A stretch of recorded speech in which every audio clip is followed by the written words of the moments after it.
us. Look Yeah. at us. Back in the dungeon. We got an extra camera this time. Oh, episode 25 is right in action. It is. Look at this. It is, Oh, man. so excited. I did a special recording day for this one because we just recorded 24 2 days ago. Well, it works out because 24 just came out about 9 hours ago. we've been hyping this one up for oh my gosh, yeah. That one literally came out. It just came out. Yeah, man. Well, fuck. Well, Mazel tov. Yeah, dude, I think before we get into the... I don't know if you want to try this, you can. Before we get into the festivities. Let me finish my match. If you want to throw some pickle juice in it, Yeah. here it is. Might as well just start. That's what I'm thinking here. I'm thinking the pickle juice. It was already pretty good. I'm going to do a little halfy. Yeah. By itself. It's a good way to start out. Yeah, it's definitely not only jalapeno. It's more pineapple than anything. Wyatt, go ahead and tell them about what we're drinking here. This is, I bought it because it looked different. It's Jose Cuervo Devil's Reserve. And it's different. That is very fruity. Really? Extremely fruity. That to me is such a, like, well, how would it, it's like a vacation drink. Oh, the pickle juice fucking didn't do it any favors. Oh my god. Oh. No, that was bad. I'm gonna have to yell at Jocelyn for that one. I'm gonna have to make her do it. I'm a fan of pickle juice. I love pickle juice. You can try one with pickle juice in it if you want. I think it fucked it up. I like pickle juice too, but I think that fucked this thing up. That was terrible. I'm pretty certain that I do not need that, so I'm gonna roll without it, and we'll just keep it here. I'll keep drinking my Blue Thunder. I actually got on board today as well. Yeah. Oh yeah. Very nice. Very nice. Drinking the Shane Gillis special here. Yes. Yeah, we're trying to get a spot on Tires season 3. Speaking of, we could just start off with that, man. Have you watched that? Did you feel? I watched all of it. It's fucking sick. It's the best thing ever.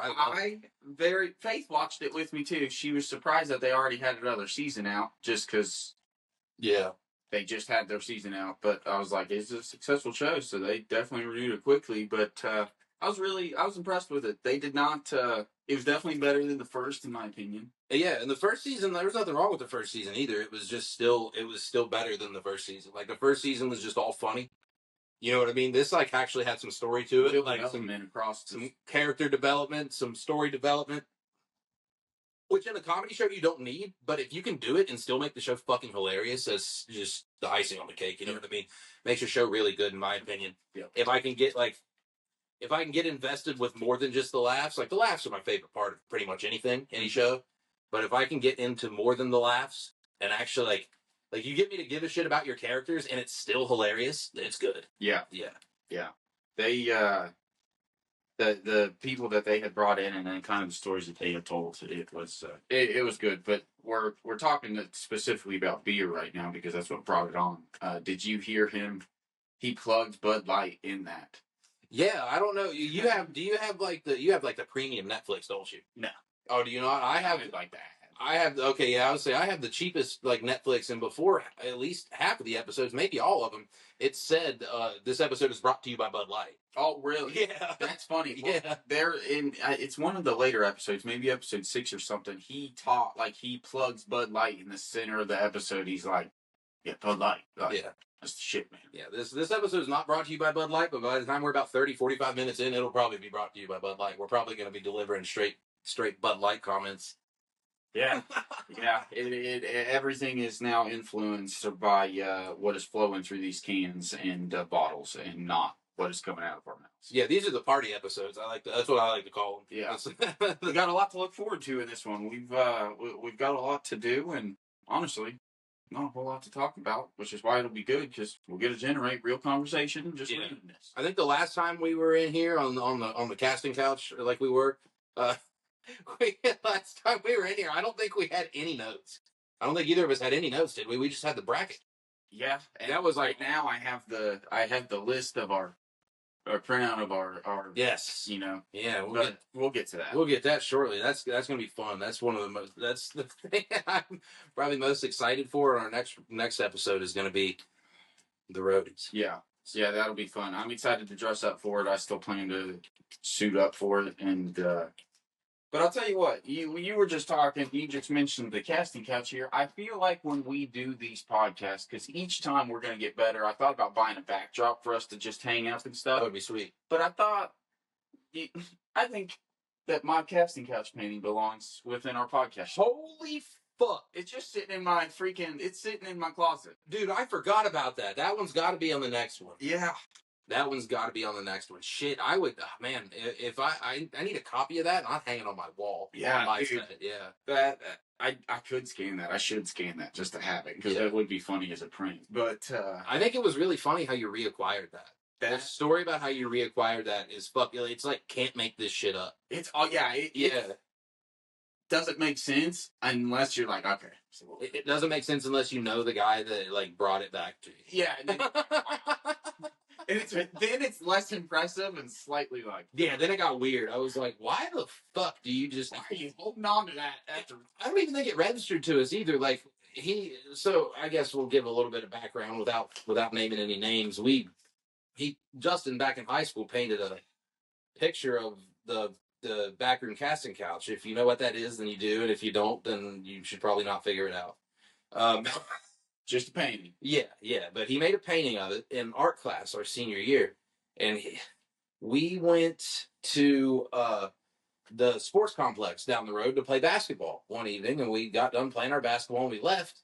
This was after we were out of high school. This was probably like 6 months after we were out of high school, give or take. Maybe less than that. 6 months after would have been in the wintertime. Yeah. But it was like probably 4 months after we got out of high school. And we were going, and we see our old art teacher there. And he said, "Oh, wait, Justin, I got something that belongs to you." And he pulls this painting out of his fucking car. He had no idea that we were going to be there. Dude, he was acting like it was a Jackson Pollock that was worth millions of dollars, and he was waiting to freaking haul it off on somebody in the parking lot. Yeah. Like, he's like, dude, I'll give you a really good deal for this. It actually kind of freaks me out, because it's like, where did he anticipate on running into you? Yeah, now thinking about it, it's weird. It's fucking really weird. It's because it's either... No, I'm not kidding. Yeah, that's just weird, bro. No, it's weird as hell. But, you know what?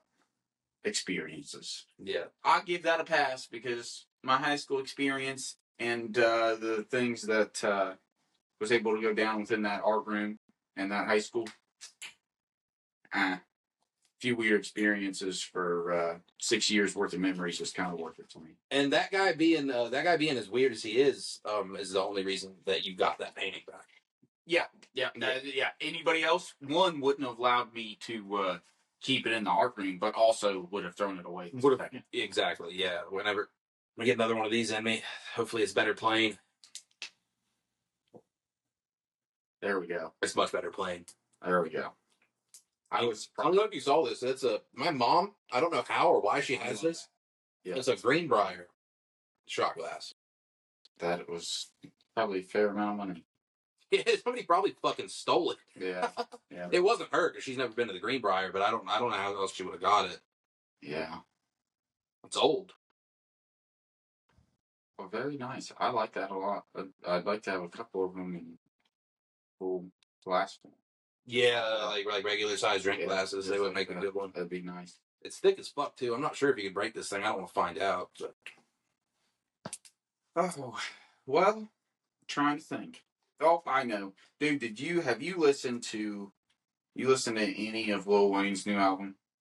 I've heard like little snippets of it, and I've heard it's dog shit. Okay. I've heard it's like real bad. The people that are saying that it's dog shit are idiots. Really? They are people that are expecting every one of his albums to be top notch, and it's just impossible. You can't continue to top yourself. I will say that half of it is bad. Half of it really? I just don't enjoy. Yeah. But there are a few songs that are just killer, and I want to play one right now because it's cool. You should look up Cotton Candy. This is such a fun song. It's, coincidentally, it's just ironic to me that it's his one song with 2 Chainz in it. That's...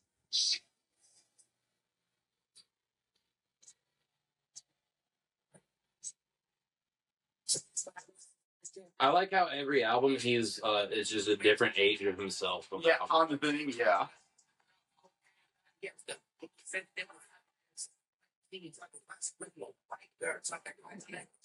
But the fucking, I think he actually stopped doing that for a while. Carter 3, he was a baby, and then Carter 4. Yeah, you know, he keeps jumping around because Carter 4 was a graduation cap and gown. This one right here, he goes from different stages.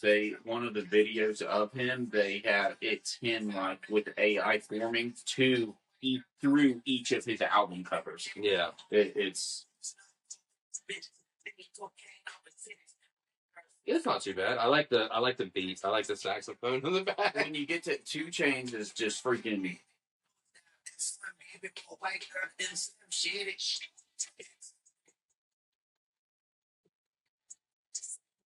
Yeah, this isn't bad. I definitely heard a snippet from one song that was fucking atrocious. That could literally be. Well, I could run through them. Beat slap with no pants, my dog blood is cold red with 2 holes Yeah, the one that I heard, it sounded like an old freestyle that Jordan would have done back in high school. Yeah, I was like, wow, fuck this. It's not bad. I'll have to give the whole thing a listen later. Yeah, I love that song. I want to find out it's bad. He's got a song that is that's if I play guitar, it's actually really fun because it's him just acoustically singing it's cool. It's not super good, but it is at the same time for the rest of the album. Yeah, he's got one with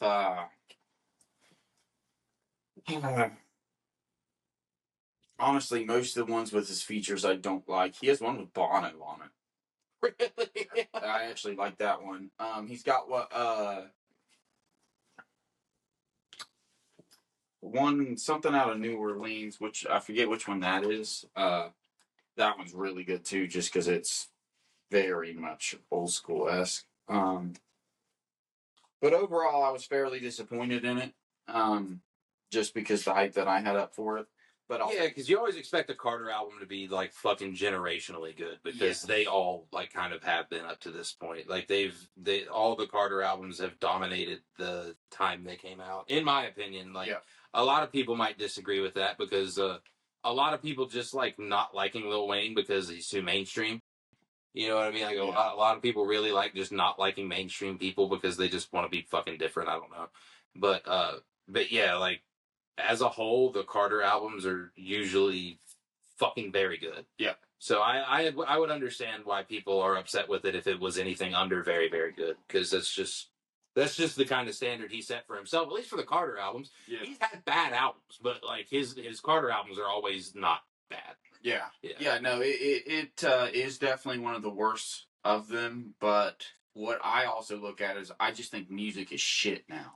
I think music in general is bad.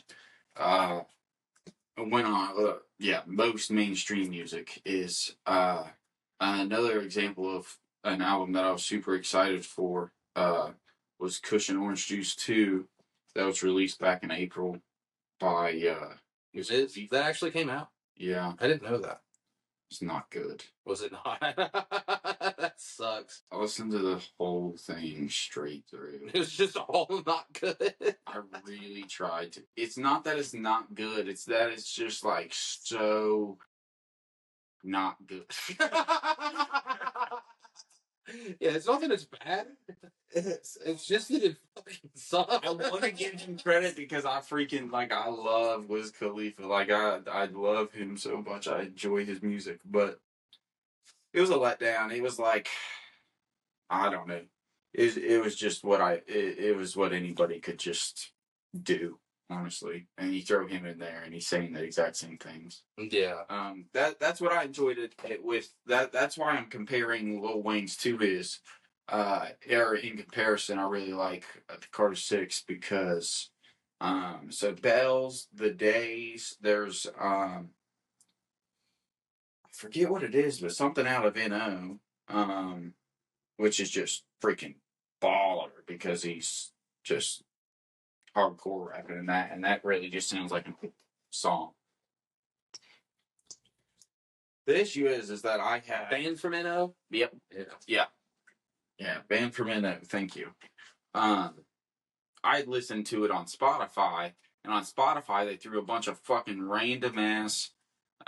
Like between every song was a random ass produced beat. Yeah, that was like 2 minutes long that I had to listen to, so it just really prolonged it and also made me more frustrated. So, but overall, I'm gonna give it a solid 6, and it's because Cotton Candy's my favorite song. You listen to specific things in there, like listen to the lyrics that 2 Chainz just says almost throughout his entire thing, and you're just like, dude, that is a lyrical genius. I like 2 I love it. I've always liked 2 Chainz. 2 Chainz is always good. He's just he's never, he's very consistent. Yeah, like he does have some shit that I think is great, but like I can't name anything that he's had that's bad. Yeah. You know what I mean? That's the best word for it. Very consistent. If you listen to that whole album, I found it ironic. I talked to Faith about this. I found it ironic that that's the song that he's on, because like it's by far, in my opinion, it's the best song on the album, and it's just because of how fun it is, how good the lyrics are, and then like talking about Cotton Candy, man. It's so sweet. You can't. Yeah. I think this is a good time for what normally would be our recap. We don't have a recap this time because not a lot's happened. I guess if we want to give a recap from the last time we recorded, I drove the fuck down here. I saw a semi truck after it had crashed into a fucking oil tanker, closed down both lanes at 79. Fortunately, it was right by an exit, so everybody just got off and got back on. But that's about the only recap I have. But I think we if you don't have anything eventful that went on the past 2 days, I think we should talk about what we're both doing this weekend, because we're doing the same thing. Yeah, I have nothing eventful. I want to show you this, though, because it just reminded me of working on the Silver podcast. Check out this intro that I made today.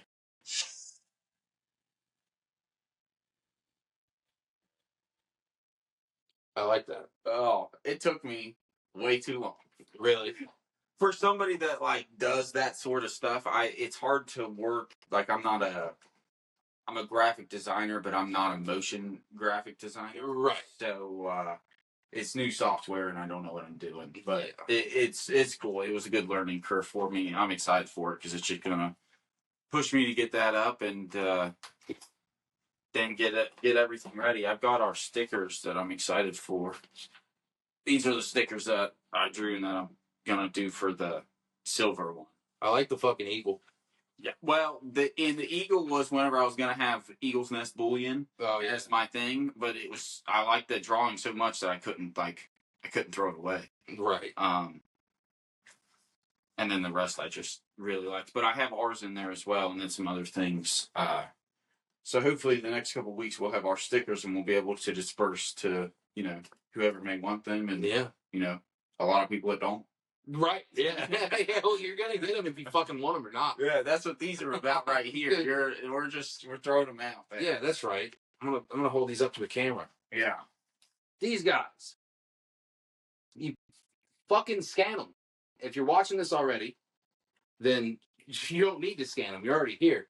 But, appreciate you. But yeah, I'm putting this on Instagram too. So fucking scan these things. Scan those things. I'll show you too. You scan these fucking things if you're seeing this on our Instagram, and go watch the whole thing. Yeah. It's fun. It'll be a good time. Yep. Today's going to be super fun. Something will be fun about it. Yeah, that's right. Yeah, and then especially the more of these fucking Steelers brand beers that I drink, it'll get more fun. This beer, this unbranded brand beer. I'm just drinking Manly Hair Bear beer. Hair Bear beer. That's right. Hair Bear beer. That's what I'm drinking. I like that. That's a really nice koozie. Seeing it in person. Yeah. You know what pisses me off is that they got the lines off. Like, that really messes me up. That one's not as bad as that side. That bothers me so much. Like, yeah, this one side. That one job. Yeah, this one side's super fucked. But I think why is it's not stitched together right? You see it's offset down here. Yeah, that's what I'm saying. They literally were just lazy and didn't line it up. Which I guess if you're doing hundreds an hour and it's in a machine. Yeah, you're in some sweatshop in Thailand making fucking That's probably really what it is. It's NFL stuff. Yeah. Yeah, I wonder if it says where it's made on the tag. I don't know where the tag is.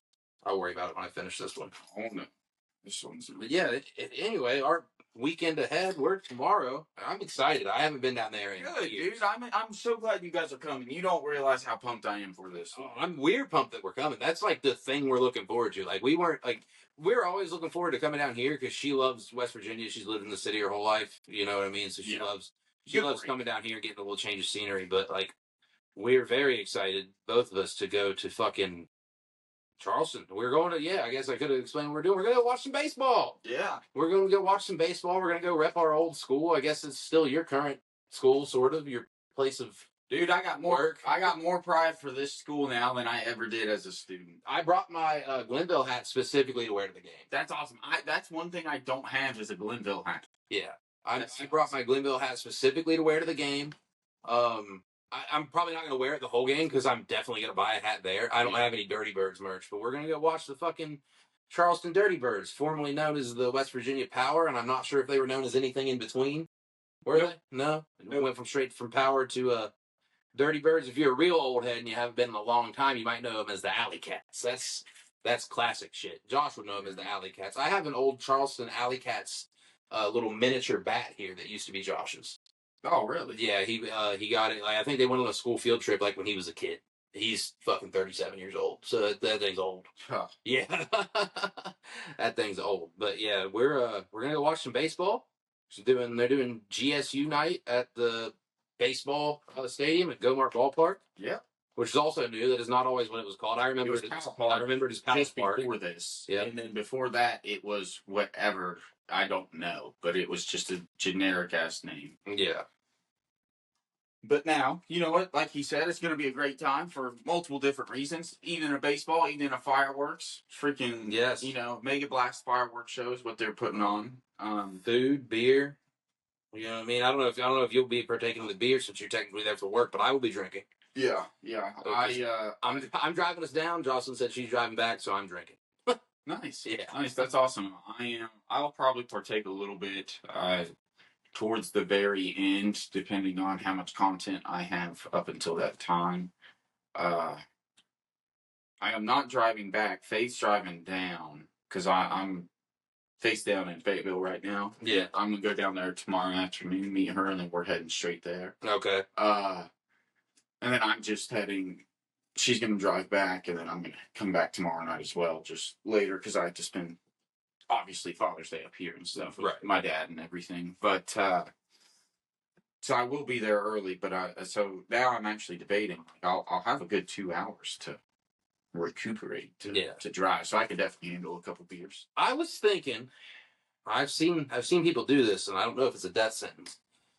Have you seen the people do 9 innings, 9 hot dogs, 9 beers? I literally just watched, dude. I just watched this girl do it, and she killed it. She did 8, 9, and 9.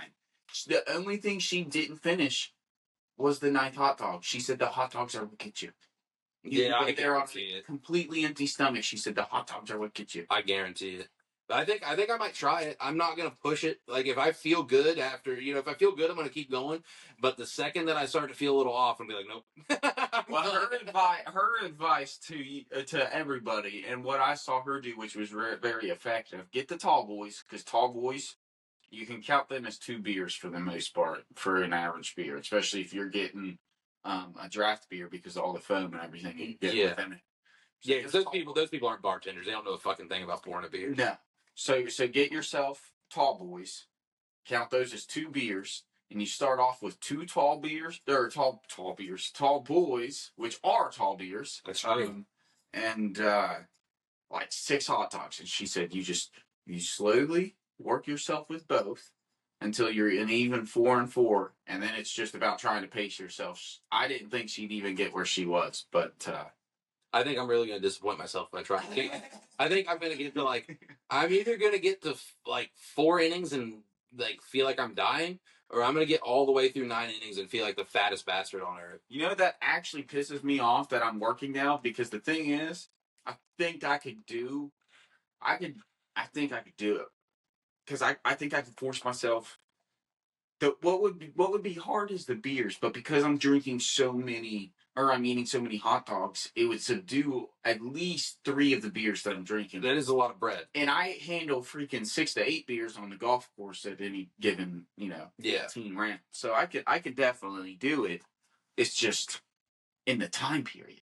Yeah. And with I'm distracted because I'm not just drinking and eating. I'm watching the game. I'm that'll be really interesting. Now I'm gonna watch. I can't wait. There's gonna be numerous times where I might try to keep track of it on our Instagram. I might go through the whole journey on our Instagram, and then people can watch this next Friday and see how far I did or didn't make it. Yeah.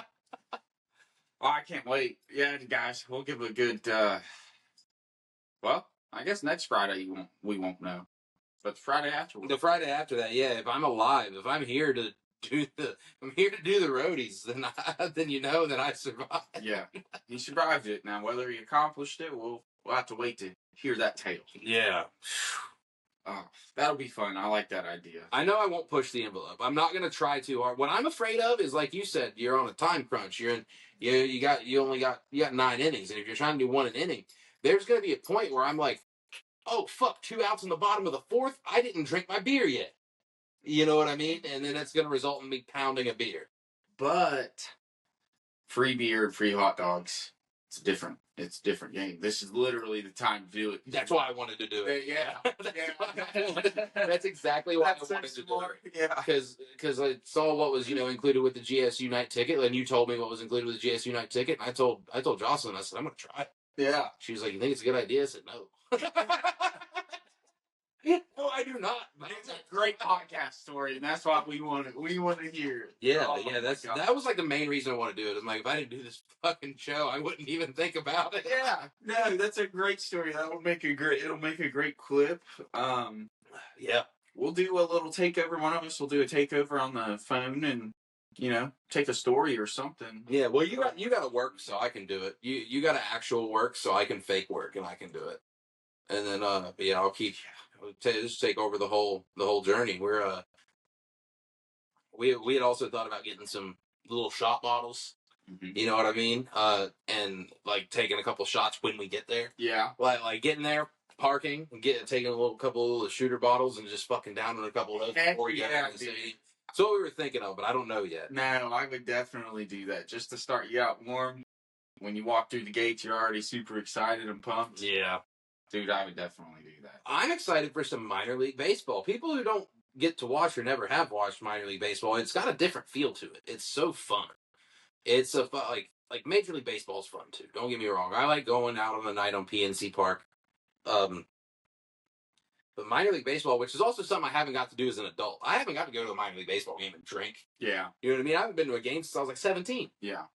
So it'll be a good little fun to have. I haven't been to what is now Gilmart Ballpark in a long time. I haven't watched what are now the Dirty Birds in a long time. I definitely got to make sure I get myself some merchandise. Yep. I have episode 26. I have a brand new hat. I have a brand new hat for the award show. You might have to, because to wear the following week, you might get a free Glenville hat. They might have some free merch down there. That would be sweet. I would love some because I have the only Glenville stuff I have outdated. The only Glenville stuff I have is very outdated. Yeah. It just says Glenville State University or Glenville State College. I don't have any university shit. I wasn't here for all that. Yeah. I was gone a few years before that, so I'd like some GSU stuff, but I still do have my old Nike hat that stood the test of time. That's what I want. Is I need a nice solid hat. A nice solid Glenville hat. I'm just not willing to pay their fucking prices for it. Fuck you guys. Yeah. But I looked at the. I have two ideas of hats that I want. I went ahead and looked at their merch. Yeah. I really want one of these ones just obviously with the main logo on it, but I fucking really want that. Like that, yeah. I have to have that hat. If I don't find that hat there, I'm going to be upset. I don't even know if I want to say what it is or if I want to show it because I want it to be a surprise if I do find it. But just look at this guy. Yeah, that's just cool. I like that he's smoking. Yeah. So I need this fucking thing. But yeah, I'm definitely getting the black one's pretty cool too, but I like the blue. And then get one of these too. That looks I like that. Nice. Yeah. Real breathable. Yeah, I'm definitely getting some merch. of some sort. Hopefully some Glenville merch. Definitely some Dirty Bird merch. I'm gonna have some new shit. Heck yeah. Oh yeah, that's the weekend ahead of us is a Dirty Birds game, and we'll fucking. I'll keep the people updated. They won't see this until next week, so they'll be looking at a bunch of stories, and then they'll get to next Friday and they'll be like, "Oh, okay, that's where that was." Yeah, that's a good point. That's what I was just thinking about. Like, I'm not telling you guys a damn thing I'm doing for the rest of the weekend because it's not going to be relevant by the time this comes out. Yeah. This is almost a little vacation for us. Aside from the editing and stuff, we'll have a recording. I guess that's a good way to celebrate the half years. We'll have a week of no recording. That'll be a little something. Maybe we can get some extra shit done in our spare time, and then but it'll be different. We're recording way ahead of time. We've never recorded a week in advance like we're doing right now. No, but it's really worked out today, though. I just felt like we had the opportunity. We should try to do this year because it's fun. It's just the little party podcast that we get to do. So. And it helps for me. I feel like if we're going to continue doing this, we got to continue improving every week and it's working out these kinks. And look, just from last time, we've got 2 cameras. Don't look at that one. Yeah, we do have 2 cameras. We got the number will keep growing. If you look at that camera, if you keep the angle on that one, the whole time I did that, it's just going to look like I'm flipping off somebody to say. Yeah. Like somebody said some bullshit and I had something to say about it. Well, you shouldn't raise his voice over there like that. It's really disrupting to the podcast. We're sorry, guys. Yeah. We try to keep him quiet, but he got the tape off his mouth. Yeah. It's funny. Onyx is probably in here. Yeah, just chilling at somewhere. Onyx likes to hide, and this is one of his hiding rooms. He's probably in here. Somewhere. I don't know where, but if you see a black and white cat with a mustache pop up, that is him. Yeah, he looks like Hitler if Hitler was... If he couldn't shave his mustache very well. Because it's a little off-centered. It's a little lopsided to the left. He's also a little dark for Hitler's liking. Yeah. That's true. He's not on nearly enough drugs. His revolution would have been a lot different if he was this color. That's right. Yeah. He wouldn't have... I don't know if he would have got very much done. He wouldn't have been able to... Not in Germany. No, he wouldn't have been able to pick a side. No, the world would be better off. He would have tried to discriminate, and they'd have been like, "Are you sure?" Yeah, okay, but look up here. That would have been the sketch from from Chappelle's Show. That would have just been where he doesn't realize that he's. Oh my God, that's a fucking all-timer. I want to watch that one tonight. That is one of the if nobody, what is his Charleston? It's Clayton Bigsby. Clayton Bigsby, thank you. Everybody, if you have not watched it, just go type in YouTube, Chappelle's Show, Clayton Bigsby. It is comedy at its best. It's comedy at its best. And if you can't laugh at that, then there's something wrong with you. This is just for us while we're doing this, so we can keep people updated. Yeah, we said we were going to do this. By the time this comes out, the series may very well be over. Right now, we're watching Game 4 of the NBA Finals. It's at halftime, and it's a fucking tight game too. We got the Pacers. We got the Oklahoma City Thunder. They are currently in Game 3, or actually Game 4. Yeah, they're in Game 4 in Indiana. Bankers Life Fieldhouse, baby. 55-52, Indiana is losing on 53. Indiana is still losing just before half. Man, it's cool. I was there. That's pretty cool. I was at this facility. Yeah, where were you sitting? About where this camera is. Maybe a little off to the left. Either that or the opposite side. I don't know which way they have this. I don't know if like the production area is the same for everything that they do. But I watched. I would have been up here. I was at WWE SmackDown back in January or February. I think it was first day of February. But yeah, it was. This arena is so nice. Like to be in the inside of it, just from the moment you walk in, you're like, wow, what the fuck? Because it doesn't. I don't want to say it doesn't look nice because every NBA arena from the outside probably looks nice. I haven't been to all of them, but the 2 that I've been to, they look nice from the outside, obviously. But yeah, Man, I went into the queue when it was the queue. Now it's it was the queue, then it was Rocket Mortgage Fieldhouse. Now I think it's just called Rocket Arena. But yeah,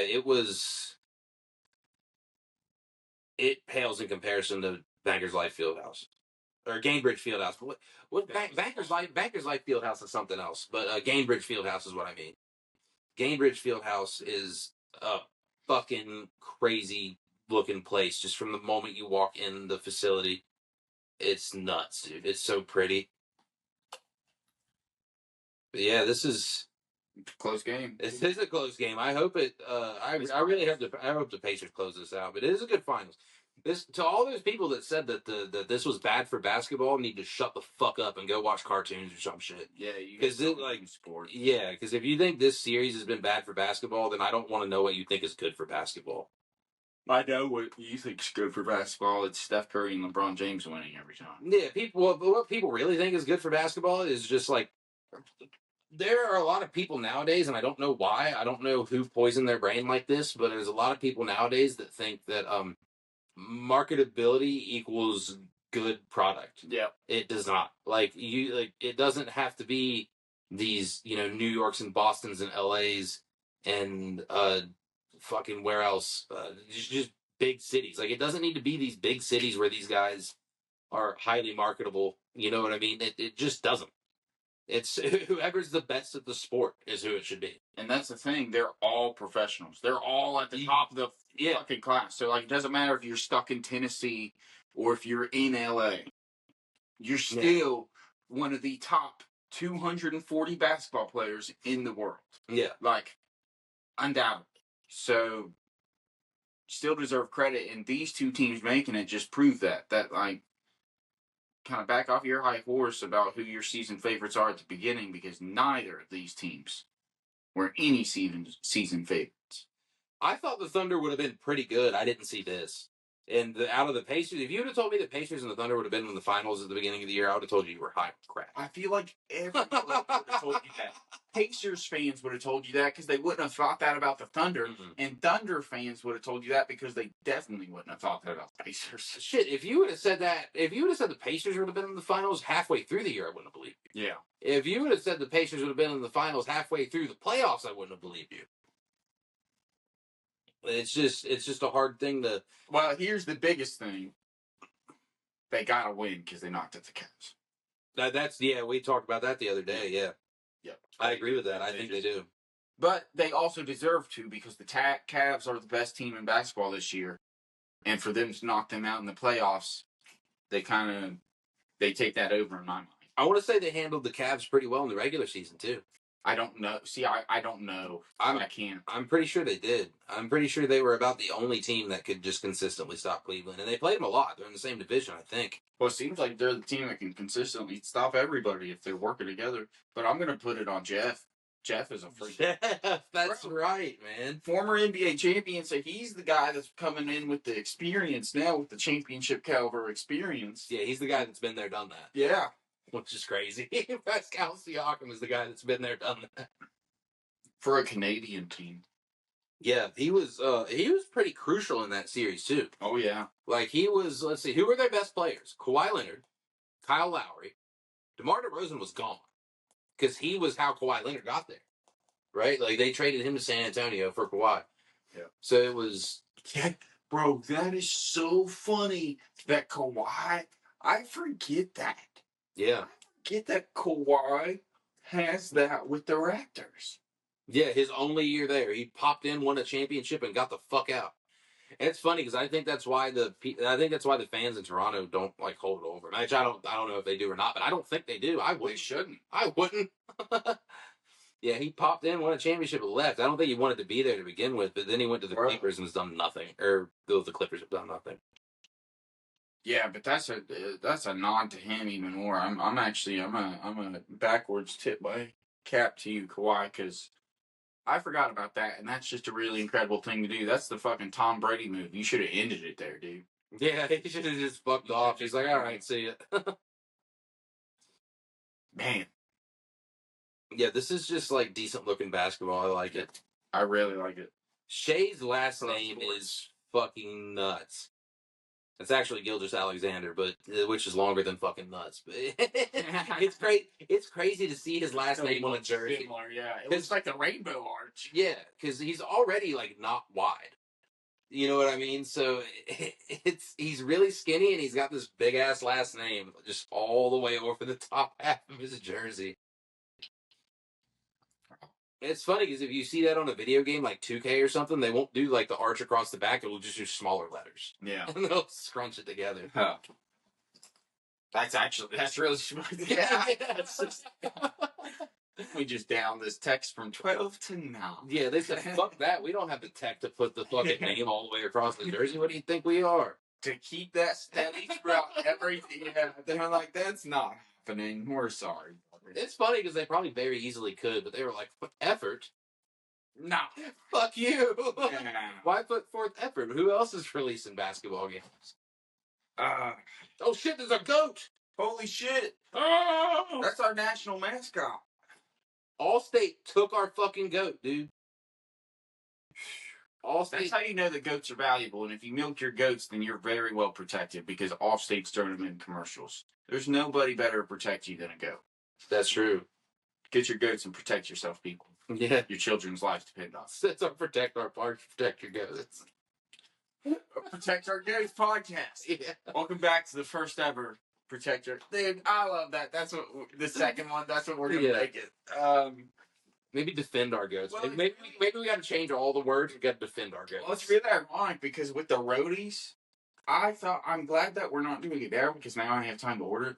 I'm ordering me and you each a trophy, and it has a goat on it because that's. But instead of having it engraved, I thought it would be funnier if I just took masking tape and put over the engraved part and then wrote the roadies on it, because that's very much just like us. Yeah. Right now, you know, like we're not high dollar stuff. No. And I think even if we were, that would still be us. I'm glad you like that idea because I told Faith, I said, hopefully Wyatt doesn't think I'm white trash. No, I think it's fucking awesome. I think even if we were to each make $1 billion fucking dollars, I still think that would be the best way to go. Awesome. Oh, well, cool. I can't wait then. I'm getting a quote on the stickers. I'm literally like, as I get prices for everything, we're gonna have this podcast is being legit to some extent, whether it is followed heavily or not. Yeah, whether people watch it or not, we give a shit, and that's all that matters. Yes. I can't find a tag in this. I can't find where it was made. They tried to hide it from me. They don't want me to know that this was made in the sweatshop in Thailand. It's completely understand. Yeah, I get it. Yeah. I'm gonna use it either way, but I'm not gonna let all that cheap, unethical labor go to waste. I'm gonna be honest, it must be a thing because that was made in China. I see that one. Yeah. Yeah, mine doesn't have anything on the bottom or nothing. Oh, wait a minute. Oh, no. You know what's funny? It's made in China, but it doesn't have Chinese writing on it. It has Spanish on the bottom. Distributed by iCup Inc. iCupInkOnline.com. Yeah.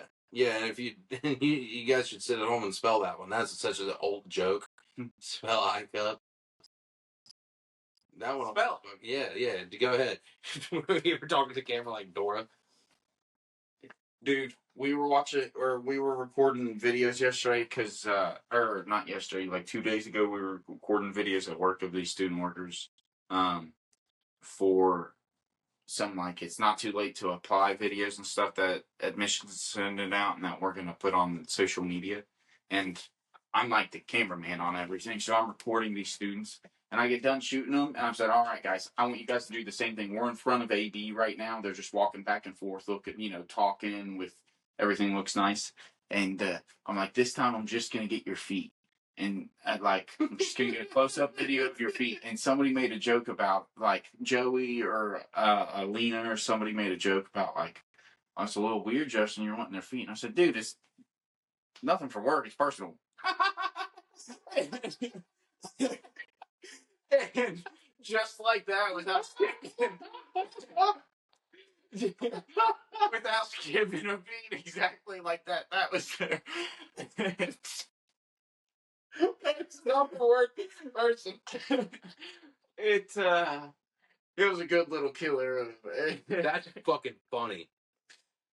That's funny as fuck. But that just reminded me of that. I've gotten really good with my coworker Joey. Me and him have the deep conversations because we're so far different and that are really intrigued and intrigued about each other. So we'll usually have deep conversations. So I thought that he like knows me, which he does know me, and he gets me. He especially gets me now. But like, he's just now learned my sarcasm. Yeah. I have pulled stuff on him from like lights that have been out in Mollahan because they are redoing the electrical infrastructure throughout the entire building to the like just completely just pulling shit out of my ass to where he believed it, and it just reminded me of high school and how fun everything was. And I was like, dude, I love that I can have fun with you right now. I was like, you don't realize what this does for my day, Joey. Right. I appreciate this. And I said, I'm sorry for being a dummy. And he said, no, it's fun. I appreciate it. And so it's just it's a cool little dynamic. I'm sure you missed that commercial. I just caught a glimpse of it. People were just playing tennis with pickleball paddles. They were hitting a tennis ball with pickleball paddle. It was a Michelob commercial. It must be another one of this is all made. This is an AI commercial. Yeah, these are all AI made commercials. This is such a hilariously AI commercial that it looks on purpose. Oh no, I don't think it is. I know it's an AI commercial, but I don't think they were doing it trying to be funny. No. But it was such an AI commercial that's what I thought. I was like, oh, they're trying to be goofy here. That's the second AI commercial I've seen that's actually like that they're legitimately using. Just doing it to do it. They were using like base layer, like bottom of the barrel priced AI fucking video generators. Even if you use top of the line, it still looks like shit.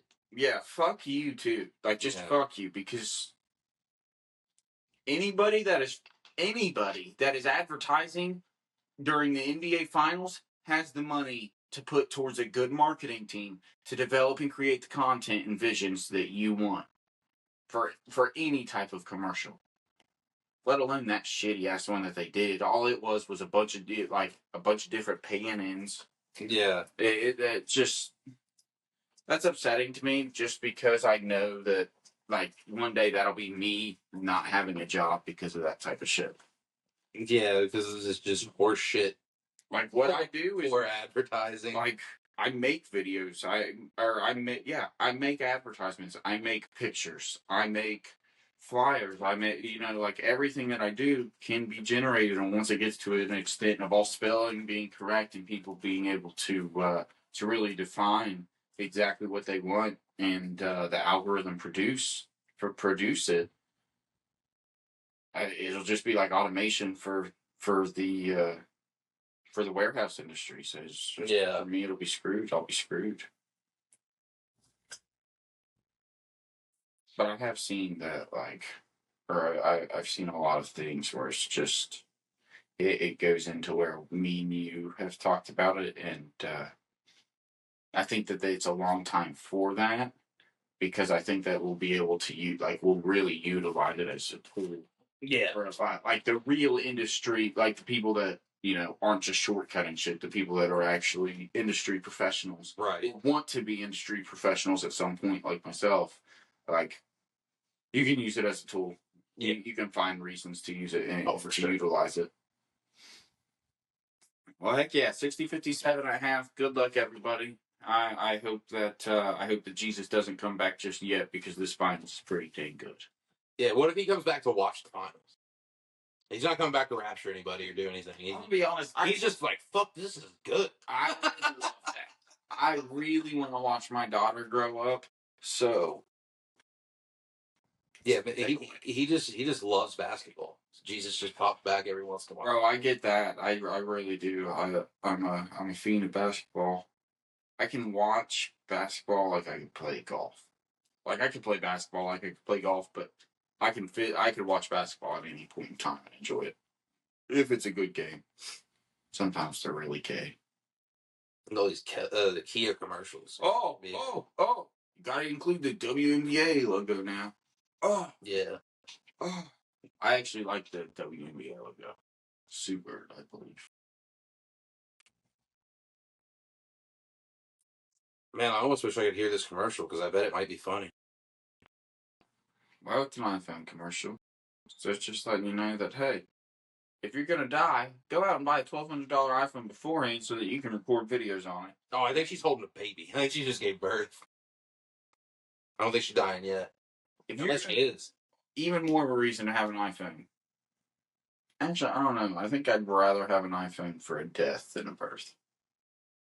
Yeah. Everything's the official sponsor of everything. Just Wingstop, the official. Yeah, everything's sponsored by everything, and the NBA Finals is a fucking paid advertisement itself. Big commercial, bro. Yeah. Let's take off every single logo that's on the court and just put on fucking YouTube TV and this and blah blah blah. Like, we get it. You want to know why we know? Because you can only watch this shit on 2 separate things. So we know who it's sponsored by. Yeah. Plus, it says presented by YouTube TV. Which is not what I'm watching this on. I'm watching this on ESPN free. I don't know why it's on there, but that's what I'm watching it on. Fuck you, YouTube. I'm even on YouTube. I don't care. We're low right now, so YouTube will never watch this. Fuck you, YouTube. This is stupid. Oh, what if they just send a SWAT team through our window and murdered us? That'd be sweet. I'm not gonna lie. Offer them some pickles. Be like, you want to chill? Yeah. Give them some Devil's Reserve. Here we go. Got a man. Everything is a big commercial nowadays. I saw. I was on Twitter the other day. There was a wrestling pay-per-view on. I was on Twitter, and then this dude tweeted, "What the fuck? Why do my ads keep getting interrupted by wrestling?" Which I thought was sweet. I watched this. The last paper I watched, they had a goddamn fucking.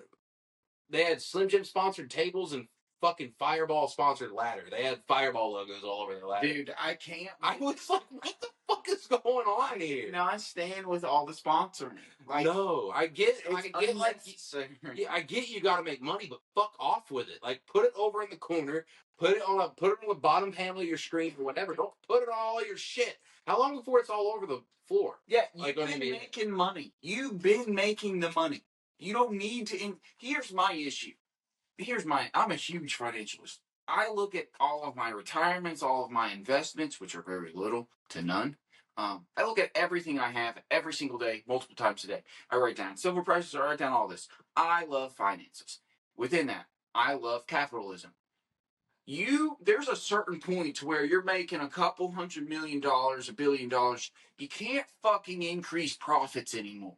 And if you continue to try to, then you dilute your substance, you dilute your product that made you all that money. And within doing so, then though you have that advertising money, your revenue generated coming in is not doing very well for you. So, fucking quit, dude. Just deliver the fans what you want.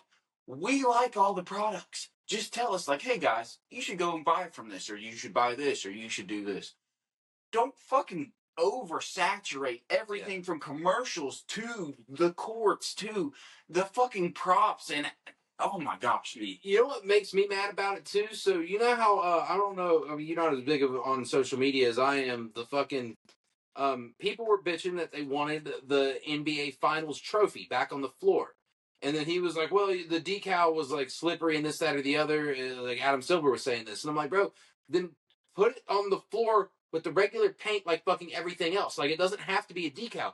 I guarantee you, if any brand went to go wave some money around and plaster their shit all over your floor, it wouldn't be too fucking slippery then. Yep. You put that bitch right on there, but you can't put a trophy. They've on had the YouTube TV logo on the floor before. Yeah. On the OKC floor. They have one over in the corner on this game. Okay. It's off to the side, but like, so it's to that point. But like, you can like they're the NBA. They have the money to where it doesn't need to be a fucking decal. You don't need to go get a sticker and put a sticker of the NBA championship trophy on the court. He was like, yeah, it was slick, so we're doing it digitally. Like, what about the fucking logo? Yeah. Well, like, how do you put the logos on there? How is Gainbridge Fieldhouse right there? How is YouTube TV over off to the side? You can't for one time just have those there. You can't just get goddamn painted floor with NBA championship trophies on it. That's a really lazy excuse, and that frustrates me so much. Well, and the reason that the excuse like passes for a lot of people is because they don't think any further than that. They don't like, yeah, that right there, the finals right there, I believe is digital, or it might not be now. But like, why? Like, if you can put all the rest of this shit on there, why can't you put the trophy on it? Yep. Why can't you put the big trophy in the center For the biggest fucking games of the season? Oh no. No! Fouled hard, bro. No! Oh, I thought he was hurt. Is he not? I don't think so. No, I think he's just pissed off. Yeah, I think he's just pissed off is all it is. They super pad those things now. Yeah. They super pad the rims. That's crazy, dude. That's probably a good thing, though. Oh, very, because good. That's a lot of man barreling towards that fucking... Yeah, 100%, because it's the same as us running into the mats, you know. Yeah. And that hurt even with the thickness we had, which was pretty good. It still hurt hitting just the brick there, so. Dude, Jeff's got 5 steals. He's got 5 steals this game. He has 15 points also, and we're... At the half. He's going to win the finals MVP, too, if they win this shit. I fucking hope so, dude. Sorry, Tyrese. You know how fun... I think I'm going to have to get a Jeff jersey. Yeah. I might have to get a Jeff jersey. 2019 NBA champion of Toronto. This man's the shit. I just like that that he really is. I like that he has turned out to be a very, very solid player. He's been to an All-Star game too, right? I think so. I don't think he's every year All-Star, but I think he's been to 1 or 2. That's my thing here. I guess it's good. This is very fun. Yeah, I wish you guys could see this, but we'll keep updating you, and I'll fast forward through whatever. Yeah, if it wouldn't get us yanked directly the fuck off of YouTube, we would show you this. This would be up on our screen with it. Then again, though, we should have done a live podcast. We could have done a live podcast off of YouTube. Yeah. We'll do that sometime. We'll get into that sometime. We'll have to do that sometime. I always typed in Jeff stats. Oh, you got any number of people. Yep. He was this past year. He was an NBA All-Star. Really? Yep. So 2025 NBA All-Star game, marking it third All-Star appearance. Nice. Has he played with the Pacers all year? I think this might be his first year with the Pacers. This is his first year. I don't know if he's been here all year. Season. Did he get traded? I'm not sure. Traded January 2024, so it was actually last season. Oh yeah, he just flies so under the radar, man. I love players like that. Like they're just so quietly very good. Mm-hmm. But that's this whole Pacers team though, because they don't focus on in Indianapolis for whatever reason. Yeah, like I couldn't tell you why. It's not like Indianapolis is a tiny place. It's not like it's a tiny place. It's not like the people don't care. Indiana loves basketball. Yeah, they love all their sports because they got nothing else. Yeah. I like Indiana. Indiana's pretty cool. Like just the place. Like the Indianapolis is pretty sweet. Indiana as a whole is a whole lot of open nothing, but that's fine too. But Indianapolis is a fucking sweet place. I don't mind it one bit. The people are nice, but they're not like too nice to where it's fake. It's they don't bother anybody. It's pretty cool.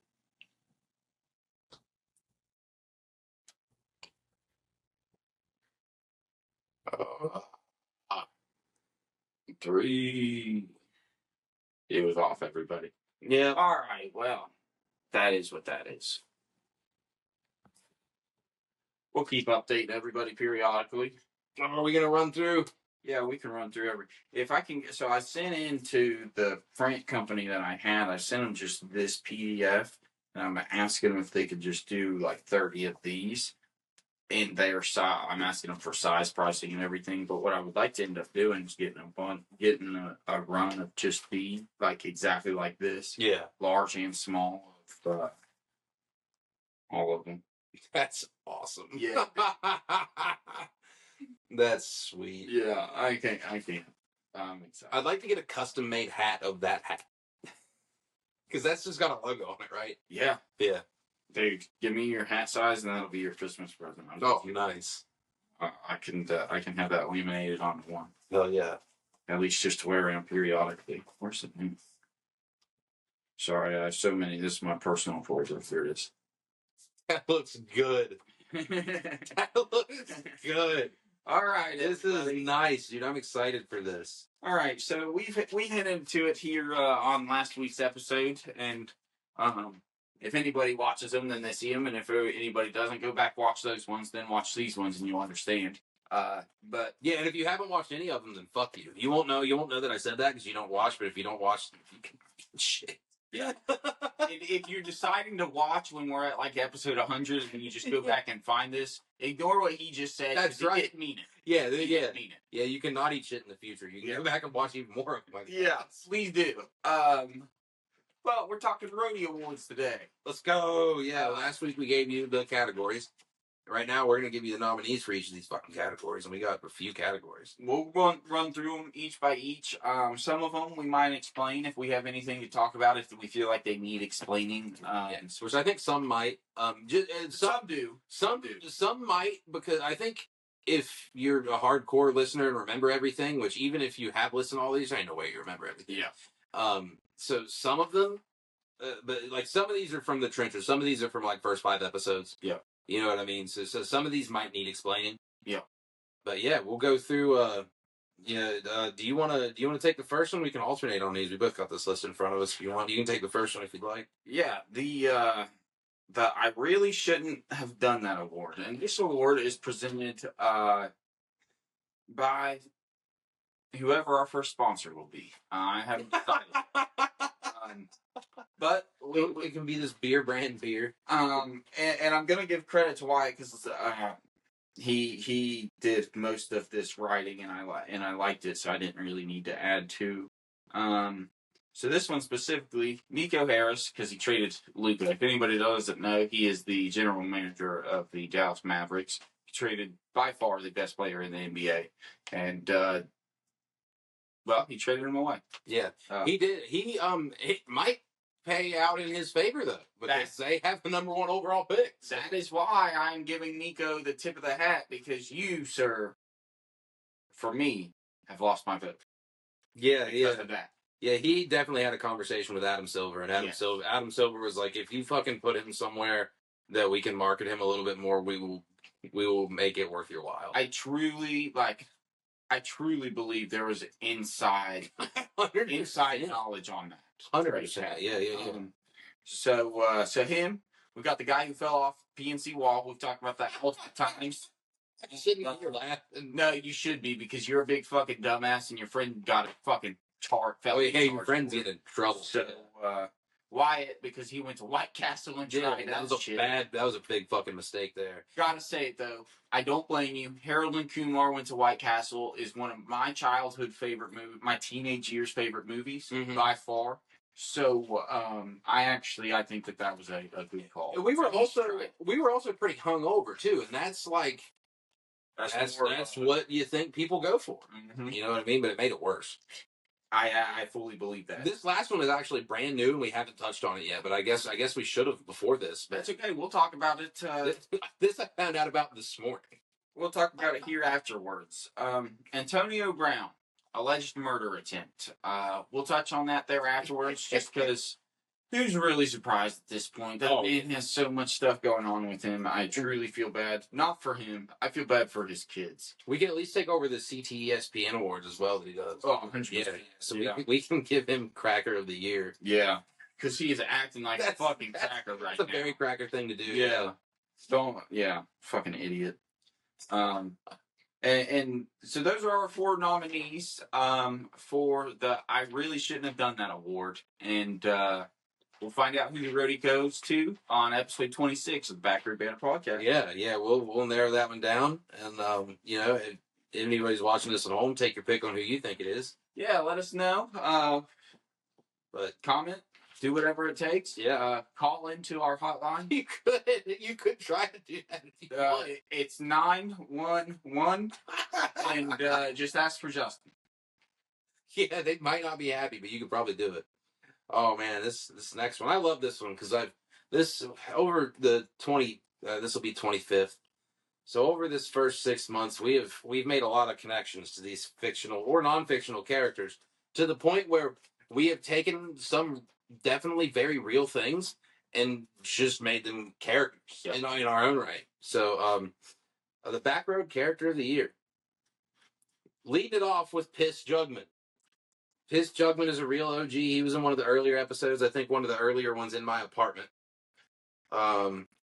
Piss Jugman's good. Piss Jugman from the what is it? The Selena 52 truck stop. Yeah, check them out on Instagram. They're funny. That is not a real person. So yeah, it's not a real person, not a real truck stop. But I looked it up. I can't be copyrighted for drawing him. I don't believe. That's because he's not real. So yeah. So Piss, you might very well be the Backroad Character of the Year, but you got some steep competition because the other next nominee is Jonathan. Yeah, I'm gonna be honest. If you don't know about Jonathan, Jonathan is a really fucking old tortoise, and he is since his first appearance on our show has made he's made regular references. He's been here a lot. He's been here a lot, and I gotta be honest. Jonathan is leading for me. He's leading it for me, and if Jonathan wins, I have a special new sticker that's gonna be put out for the second one with Jonathan. Nice. I'm gonna add a little bit of age to his body and whatnot. Yeah, he looks very young. He's a very young tortoise in this. This is Civil War era Jonathan because he was indeed alive at that time. But I was super excited about the headphones. Those headphones, I was like, that's so cool. I was glad I was able to make that work. But that's a good one. Jonathan's a real good one. Yeah, and Jonathan's definitely, he's putting up a fucking fight for that thing. He's fighting off people with sticks at his old age. Our next, I had to explain who it was. I had to make sure I write him on here. He's fairly new and he hasn't been talked about a whole lot, but he's become a regular on my Instagram feed. Him and other deer that look like him. The round-faced deer that we took the picture of, Dylan. Yeah, we've come to name Dylan. The Siberian road deer, to be specific. Yes, that's the type of deer that we're talking about. But our friend is Jonathan, specifically. Yeah, he makes them at night. If you do not know. No, that was Dylan. Jonathan's the turtle. Oh, I thought you were talking about Dylan. No, I was talking about Dylan. I think you just called him Jonathan, though. I might be hearing wrong. Sorry, I'm talking about Dylan. We got too much thunder in us. But but the round-faced deer Dylan. Next, Aaron Hernandez. That one is early, and he's only a character because he ain't a person anymore. Yep. He's gone. He's literally a character. He's a character for us. This is unrelated to the murderer. Not really. It's definitely related to the murderer. But Aaron Hernandez has become especially the first 5 episodes, Aaron Hernandez was a regular talking point.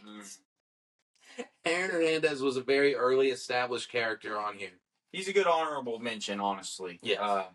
Good honorable mention. Good that you have to have characters that aren't gonna win but are worth mentioning. Yeah, you got to have the villains. Oh yeah, yeah. That's exactly what he is. And this one's weird because this one we've never really narrowed it down to who we're talking about. We could have been talking about the last one. We could be talking about the current one. We could be talking about Justin, the Pope. The Pope. The Pope has become a member of the Backroad lore. So the Pope, that is our 5. As well as a profession goal of mine, apparently. Yeah. So we'll see how that goes. Yeah, so that's our nominees there. Piss Jugman, Jonathan, Dylan, Aaron Hernandez, and the Pope. Pope, the. Yes. Yes. This next category I'm very excited for. This is Review of the Year. So, and it really upsets me. We're going to have to take a brief pause, take a 5-minute break whenever it comes to this week's review. I'm going to have to go get mine so White can also enjoy it. And it gives a little more clarification on size and everything because I've got another person here and we're in a larger room. It's not just me up on camera. So it'll be a fun review. But starting off at number 1, Wyatt has listed my toy haul from the Toy Expo there last month. Yeah, you had a lot of shit. I was impressed. I had won a lot of stuff for very little price in I know toys, so for little money. You want me? And actually, yeah, I'd love to add to my wintergreen because mine's dying. So that's a great one. The Terrifier 3. That was mine. That was Wyatt's movie review that actually ended up being a good movie. So it was a review. I did review 3, right? I know I watched 3. I thought it was 3. That was relatively recent. Yes. I rented it. It was one of the. I think it was in the last 3 weeks. I think that's about right. If it wasn't 3, it was 5 or 6. It was not that long ago. I know it was relatively recent. Yeah. Our third pick is that apple juice, and it's actually funny. I have some over there. I have some in my office because I buy the 6-packs like every week. Because I'm telling you, it's 100% fucking juice, like apple juice. It's delicious. It just looked good. I was like, man, I didn't even get to try it, but I'm like, that's got to be a top one because in my thought process when I was making these, the top ones were like shit that I remembered off the top of my head, because if I remembered it off the top of my head, then I know it was like a very good, memorable product. Yeah. So I was like, then it's worth, like, I didn't even have to go digging for review of the year. I thought, well, the ones that I remember off the top of my head obviously would be the best ones. Yep. Yeah. I like that. That's a really good way to go about it. And honestly, it makes sense why these are such good. You did really good with categorizing these and picking these out. So apple juice. And what's going to be really fun is at the end. Well, I'll get to that in a second. The fourth one, super excited for. So this is for review of the year. This was a few weeks ago. Actually, probably about 3 weeks ago, 4 weeks ago for myself. It was the Pickle Guy, a West Virginia local. Wyatt asked me to pick him up some. I was down there last week. I picked him up a container of the dill pickles as he requested. We get a live review, people. Heck yeah, let's know how it is. I know the pickle juice doesn't go good with Devil's Reserve, but these are fucking thick bastards too. Thick, nice, juicy pickles. I gotta tell you, holy shit, those are really good. Yeah, those kick ass. I don't have to say anything. You just did it for me. So that just backs up that review even more. To be honest, gives it a little more credentials, if nothing else. But yeah, just a nice fun review. Great product. All their pickles. They have 12 different kinds usually at their shop at any given point, but you can now buy their. Don't forget, you can buy their brine. I got another bottle of their brine. I drink a little bit every day. Love it. Good product. And then the last one here is the peelable strawberry gummies from last week. I was about to say, that was just from last week, right? Yeah. That was just a fun one. That's kind of a fad that's going on now. I liked them because they were cool, and they caught me off guard when I found out they were peelable. Because, like, you sent some home with me, but I obviously didn't have the package, so I didn't see them advertised as peelable. Mm-hmm. And then you told me, and I peeled one, and I said, what the fuck? Well, what's great is at the end of this one, this just reminded me, this is going to be a jam-packed episode because I got so much stuff to grab here at the end because I picked up some Amos branded peelable gummies, which is the kind that's kind of all over social media and stuff. They make apple, pomegranate, pineapple, grape, all this kind. I picked up a couple different bags, so I'll bring one over. We'll give that a live view here at the end as well, because that'll be a good one. Hell yeah. But that's it for review of the year. I'm super excited for that. I'm kind of marking them right now because I have an idea of some of the ones that I want to go with anyways. But, but yeah, heck yeah. And now on to the next category, why? I love this because this is all of these. This is sweet because this is segment of the year. This specifically, I guess, recurring segment of the year or half year of the year so far. But the thing about these that I like the most, I kind of take pride in this one. We didn't sit down and fucking come up with any of these. Yeah. Like, we kind of just, like, a lot of these times it was like the day of, maybe the day before recording, maybe 2 days before. We just throw it out there. We would just throw out some kind of pitch, and we're like, yeah, let's try it. Yep. And then we did it, and then it stuck. Like, I don't think there's, other than the recap, which is one of the nominees, but I'll get to that one. Yeah. Other than the recap, until today, the recap was a thing. Like, that's the only one that we've done every episode. Yeah. But all of them have popped up sporadically, and all of them will continue to pop up sporadically. But the recurring segment of the year, first we'll go with the list. Now, the list, what we always did is we'd have a category, and we would draft style pick. I believe the first time we ever did it, we did 3, and then I think it evolved to 5 eventually. Yep. Depending on what we did it on.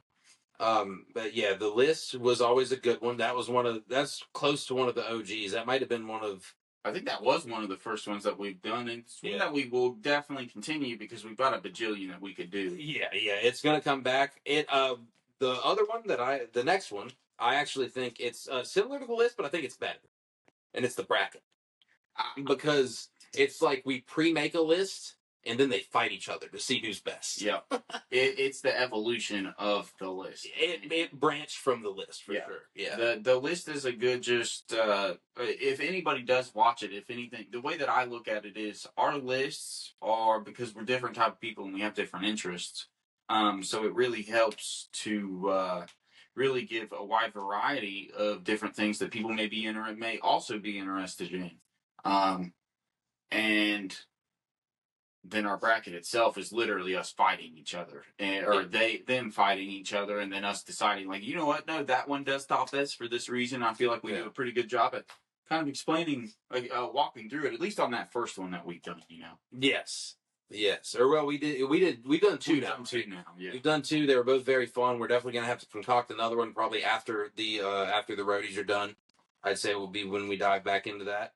Or shit, we could even do one episode of the roadies. I think that'd be pretty sweet. We could do a bracket of the best award shows. Yeah. Episode 26, everybody. It's be very award show themed. I was about to write with a not real pencil. And then the next one, the thundery stuff. The next nominee is the review segment. The reviews are good because they're just cool. They're how I've learned about a lot of shit that I didn't know about. Yeah. Mine, it's funny because yours are usually on products. Mine are usually on TV, movies, video games. But I think just about every time we do one of those, we're like, oh, shit. I'm going to have to check that out. Yep. Yeah. It's a good identifier for us as well, for each of us. So the review segment is very good. That is one that we rarely don't do. Even if we just skim by it real quick, we'll always usually at least have something to say about something that we have seen, done, or bought. Yeah, I definitely try to make the review a good point, because that's something that eventually, once we really get all the kinks worked out, those are the things that we could clip for sure every single week, because those are the things that, one, would draw in any advertisers if this thing does grow, but also just those are the things that draw people in. Like, you want to appeal to people's interests. Yeah, introduce them to new stuff. If you have something that on top of that, if it's a segment that people like, you always want to bring it back, and you always they want to know that it's going to be on there. Yeah, going into it. And I feel like if we enjoy it, because like you said, it seems like we kind of learn from it each week as well. I feel like other people do too, because it's just general information, and we're not getting anything that's really reserved to anything special, aside from my pickles, I guess. But if you're in West Virginia, you can access them. Yeah, that place is sweet. Where is that at? The store is in Beckley, but they go to like all kinds of festivals and everything. That's how he started out, was just out of his truck. All right, and then the last one. This has been the one that stands the test of time, and we've done it 24 weeks in a row, and I guess it changed this week because of the quick turnaround. But the weekly recap we always do it. A lot of the times not a lot of the times. Some of the times there's not many stories to be told, but when there are, there are. Yeah. Like, shit, very recently, we took up half an episode recapping my weekend. Yeah. You know what I mean? And I think I honestly think, after tomorrow, I think we're going to have a lot. Our next recap is going to be great. Yeah. I think because it's going to have tomorrow in it. It's going to have a full week after that in it. Yeah. It's going to have about 10 days worth of activities in it from the break we're taking. And that's really that's something that I want us to work on, and I think we are working on, but I want us to work on is really formulating how this podcast is run and what type it is, like the type of content that we're putting out. Yeah. And I mean, we're not doing an interview style podcast with this, to where we're getting, to constantly either ask the same questions and generate different answers, or to specify questions for the different type of guests that we may be having. So really taking time to focus away from, whether it be our reviews or all the things that we are doing, and spending just one podcast talking about what we've been up to. I feel like that's kind of what it's about, because that's just what we're doing. We're talking to each other, but also just hoping that people find some entertainment in the conversation that we have. So I like it. And with the summer coming up too, I feel like the recaps are going to get more eventful. There's just more shit to do. I literally do not have, after, well, no, because I'm working tomorrow and I have something. I have something planned like I have something I have to do every other weekend, and then I have something planned every other week. Like, it'll be jam packed. I'm excited. I'm excited. We got 4th of July coming up. I know I've got Picklesburg coming up, which is relatively soon. It's next month. Like, there's a lot of things that are going to be talked about. We got the baseball game tomorrow. I got a wedding in 2 weeks. I've got a wedding a week after that. I've got Kevin's wedding 3 weeks after that. Like, has he sent like official invites out for that yet? No. Okay. Thank you for saying that, because Faith asked me. She said, "You might want to ask him," and I said, Yeah. I'm sure he did or something. I need to ask him because he doesn't have my new address. I really need to ask him. So yeah, I was making sure, because I thought about that the other day. Yeah. And then Jocelyn said, "Well, does he have your new address?" I said, "Fuck." I think it was exactly what I said. Yeah, it has nothing to do. Okay. I haven't gotten one either, and Faith was like, "Well, you might want to check you're still invited." And I was like, "That's rude to say, you." Oh, it really. I would never say that to my wife. I'm smarter than that. Yeah, I was about to say, should have fucking been sleeping on the couch or maybe out in the yard. Here's some side advice. One of Tony's boxes. Here's some side advice for anybody that's married, any husband, and it's something that I try to do, but because I'm the type of person I am, I'm not always able to hold it in. Whenever your wife says something to you, whatever your first reaction is, hold it in. Yeah, whatever your initial thought is, don't fucking say it. Whatever your second one is, hold it in. And whatever your third one is, say that. say your third one, because your first one, you're just frustrated. Your second one, you're getting your frustration across while also being a little bit like you're still temperamental with your wording. And then your third one, you're just like, oh, I'm just going to give in. It's okay. I think that's good advice for people that aren't married too, because I think the repercussions if you're not married might be, I don't want to say worse, but like, because like if you're married, like you're just gonna get in a fight unless you always do that, and eventually you're gonna get left. But if you're in just like a regular relationship, maybe you do that 2 or 3 times and you're done. You know what I mean? You do it in a marriage, you're just gonna get in some arguments. You do it in a relationship 2 or 3 times, you might just not be in a relationship anymore. Yeah.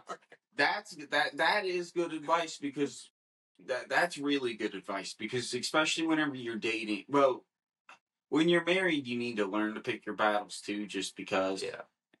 But the relationship, it's a period of time where you learn how to pick your battles. Yeah. Yeah. And so that definitely is advice that could be utilized for all stages of relationships then. Yeah. So never mind. Take note of that, everybody. Clip that out if you haven't. Remember that. Yeah, and if you're not willing to pick your battles, then don't try. Like a relationship, it's not going to work. No. You You're not ready to be with somebody. You cannot go into one without knowing how to pick your battles, or without being willing to pick your battles. You will regret it. You will fail. Yeah, you'll come out way in worse shape than you were going in thinking. Yeah, but that's our nominees for segment of the year: the list, the bracket, the review, and the recap. Yeah. Good one. All right, on to the next category. We got episode of the year. Now, I gotta be honest. As I've alluded to periodically, is during this podcast. So I don't specifically remember most of these, or any of them. And I'm the one that goes back through and watches it for 4+ hours a week editing and listening to the audio. Yeah. I don't remember. Yeah, I just go to what is our most memorable section of the thing and trim the clip. That's what I do. Like, a lot of the times I'll like sit there too, and I'll like, that was fucking funny. I'm writing it down. Like, that was funny. I'm writing down the timestamp. I'll come back to it. That's smart. That's smart. So yeah, in all the editing, with all the post stuff that I do, I don't really remember, but we're gonna run through them, because I definitely, first of all, the first in-person one, absolutely has to be in there, just because it was something that, well, technically we tried when we started the podcast, when we first started. We tried to record on our own cameras in the same room, which didn't work. No. So through trial and error and through 20+ episodes, we were able to get it working. And now, just a few episodes later, we got our second one in, and it's growing good. But that first one was just fun, because there was to me, it's a top episode because it showed so much progress from our first few, just from the interactions, just from the way that we were able to talk with ourselves on camera, and then just to the setup and everything. Showed us a lot of things that we were doing right, a lot of things that we weren't. We talked about it afterwards. I was really impressed with how everything went with that first one. Yeah, it went good. Episode 23, which is why it's bar stories, include that right there, I believe. Yeah, some beer-branded beer. I wasn't drinking this brand of beer, but yeah, it did include beer. I'm not sure if I had beer that night. Not a lot. I think it was mostly no, I definitely had beer that. But yeah, that's a good one right there. Yeah. Episode 23. The first in-person episode, I believe, was episode 21. I might be remembering that wrong, but I think it was episode 21. That would make sense. For the finals, when we announce a winner, I will go back and find out the numbers for all of these nominees. So just so we can be like clear on that. Yep. Especially because I think two of these nominees, I think there's a 50-50 chance they were the same episode. If they weren't, they were back-to-back episodes. There's got to be somewhere between this, but episode 23 is bar stories. If you guys haven't watched that, go back, check that one out. It's just going to be the first 10-15 minutes of it, so you don't have to sit through the whole bantering content. But you should anyway. But yeah, definitely. If you haven't, you should anyway. Support us, and just know that I very much appreciate you. And whether you walk away from your TV while it's on, or you're sitting there actually watching, either way, you're appreciated. So the Pope episode. If anybody does not know the Pope episode, that was the episode. It was a couple days post Pope election. Yeah. Where the first United States Pope was elected. Pope Cardinal from he's from Chicago, so you know. What's up? Yeah, he likes the White Sox. Yes. So that was a good episode because it also made me decide that my direction in life was much larger than just president of the United States. That's right. It wasn't just being a father. It wasn't just being a small part of a marketing group within a small university in Central West Virginia. It was much larger. I'm going to be the Pope. I'm going to be the Pope. I want to be the head guy of the Catholic state. I want to let everybody know that I'm there for you. And just as a reminder, I'm not converting. So go back, watch that episode, and you'll hear it all. I talk myself through it. I feel like I make a pretty good argument. And then the Jonathan episode, that one's pretty self-explanatory. Jonathan might be taking home some hard because we talked about Jonathan. Yeah, I'm not gonna lie. This half year, Jonathan might just be running home with them. Yeah, dude.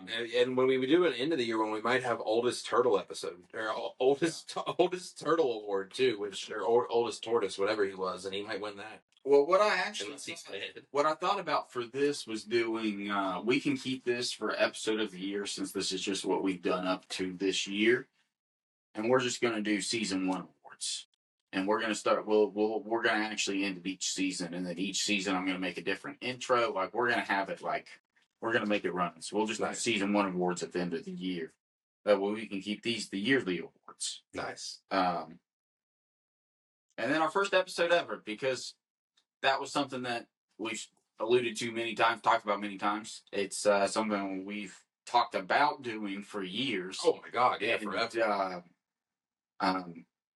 It just happened, and it's slowly going to get better, and it has gotten better, and that's just cool, and I'm proud of us for that. Yes, that's a big personal accomplishment because, well, especially at the beginning, we always thought I definitely hit on well, not just at the beginning, on all of them, on the positives of finding some sort of happiness in your life, and work sucks, but having little personal things like this that you can spend a couple hours on each week, if you find an interest in it, it's fun. And this has been exactly that for me. It's been everything I thought it would be, honestly. Yeah. And honestly, I think it might have been more than what I thought it would be. It's fucking, especially when we get to do like in-person ones like this, like it's always really good time. Yeah. Yeah.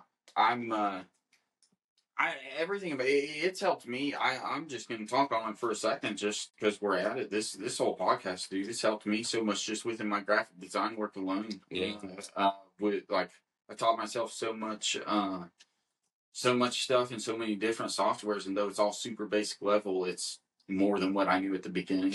And I always, like, I had that drive to learn it at work, and I try to learn it at work, but to have an interest outside to where I'm going to definitely spend that time on my own, watching the videos and learning about things that could improve, or just thinking about improvements. It's been a big help for me personally and professionally. So it's been awesome. Yeah. So I'm excited. I'm going to go back through for episode of the year, and we'll see about those. I'll try to give it a good, fair shakedown whenever I make my choice. Yeah. And now, I think first episode ever, it's really up here, not because it was one of the best ones, because it fucking definitely wasn't. Nope. It was arguably our worst one, but it was just one of those, like, gotta start somewhere things. Yeah. And I think that's why it deserved to be on the list, because if you don't have your first one, you can't have the rest of them. You know what I mean? Yeah. Yeah, first episode isn't first team, but it's definitely made second team.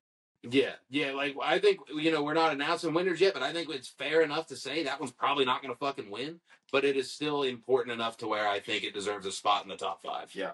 I'm going to be honest, at the end of the year, I might still throw it in there at our season 1 awards, just because, shoot, if we make it to the end of the year, that'll be 50 plus episodes, and that'll just be, dude, that's fucking incredible. It'll be impressive, especially when it gets closer to the holiday season. Yeah, it's gonna be really tough to pump them out then, but we'll get there. We'll figure it out. Yeah, it's actually that's when the planning for this started, was the holiday season. So I know we'll get it'll actually work out. Yeah, I think it'll work out real good.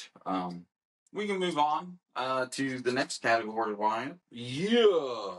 Actually, I'm gonna let you take this one, because I really want the next one. The next one might be my favorite fucking category, so I'm gonna let you take commercial ad of the year too, and then I'm gonna take the I'll take our next award, if that's fine with you. Yeah, that's good with me. I've got a lot of input on the next award. That's good with me. Commercial / ad of the year. I guess I have a little touch to that since I make them anyways. That's another reason I value. So first one I threw in there was Adventure of Ollie and Tony, and I think you threw that one in there too, right? That was my choice in there, and that's just because it's a very bad drawing. It's my first animation I've ever done. Like, in terms of like that's not a digital creation; it's a hand drawn creation. And it's just funny to have our cats into something. Yeah, it's cool because, like, it's gonna sound kind of gay, but like our cats mean a fucking shitload to us, man. Like, our cats are like they're legit family members. They're crucial components to our lives.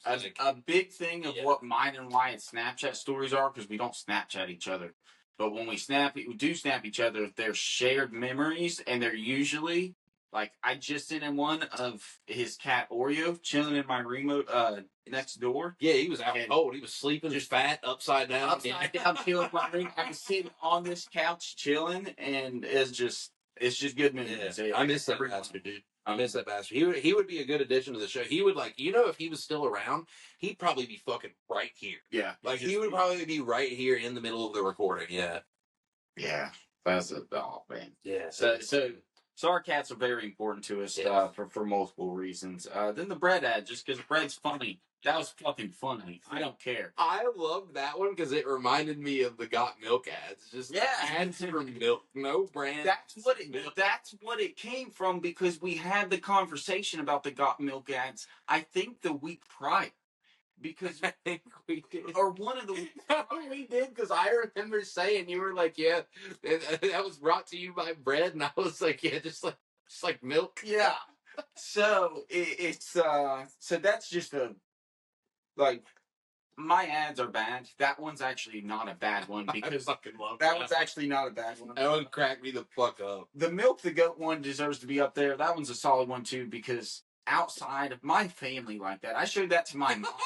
My mom laughed at that, and if my mom laughed at that, then it's stupid and funny.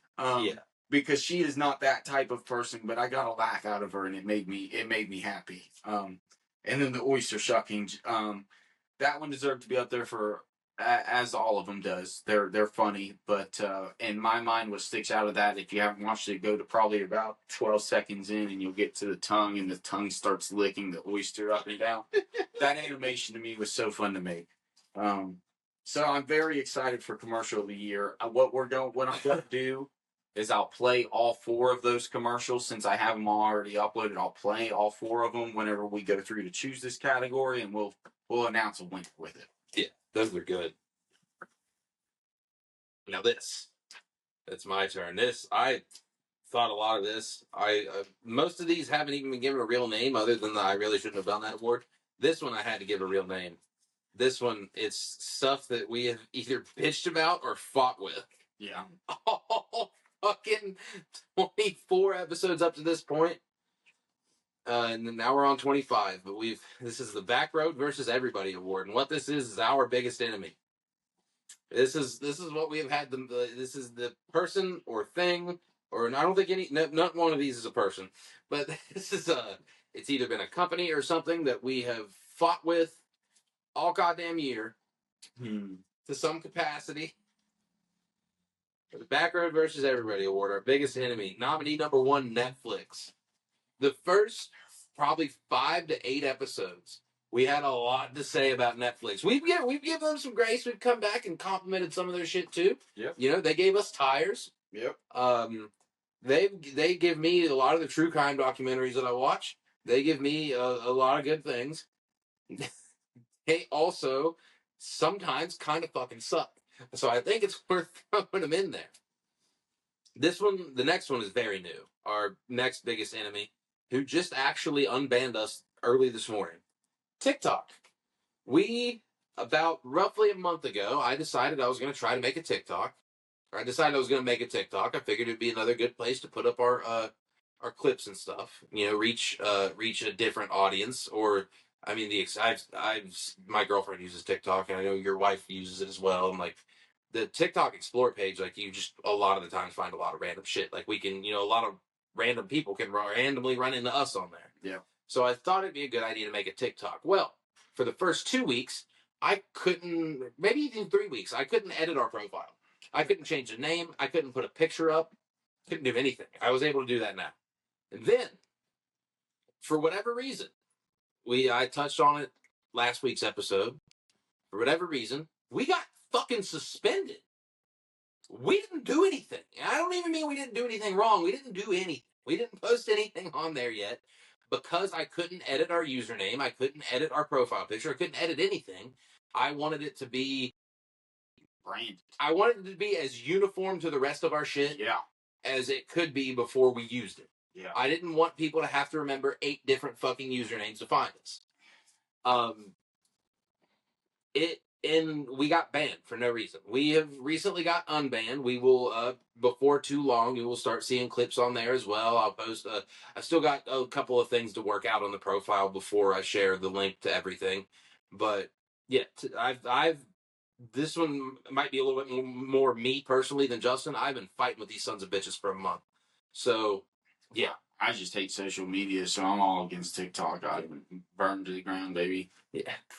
This one right here, this is a good one. This one is I'm not going to lie. This one is 100% going to take home the gold because this is our fault, and I think that we need to take blame for something. That is true. That is true. So that might mean that it doesn't win, because if it's our fault, it's not really our worst enemy. We're our own worst enemy. Yeah, and we're correcting the issues too. Can I have a beer? Yeah. But, sorry, guys, got a refill. Our next nominee is the mute button on our microphones.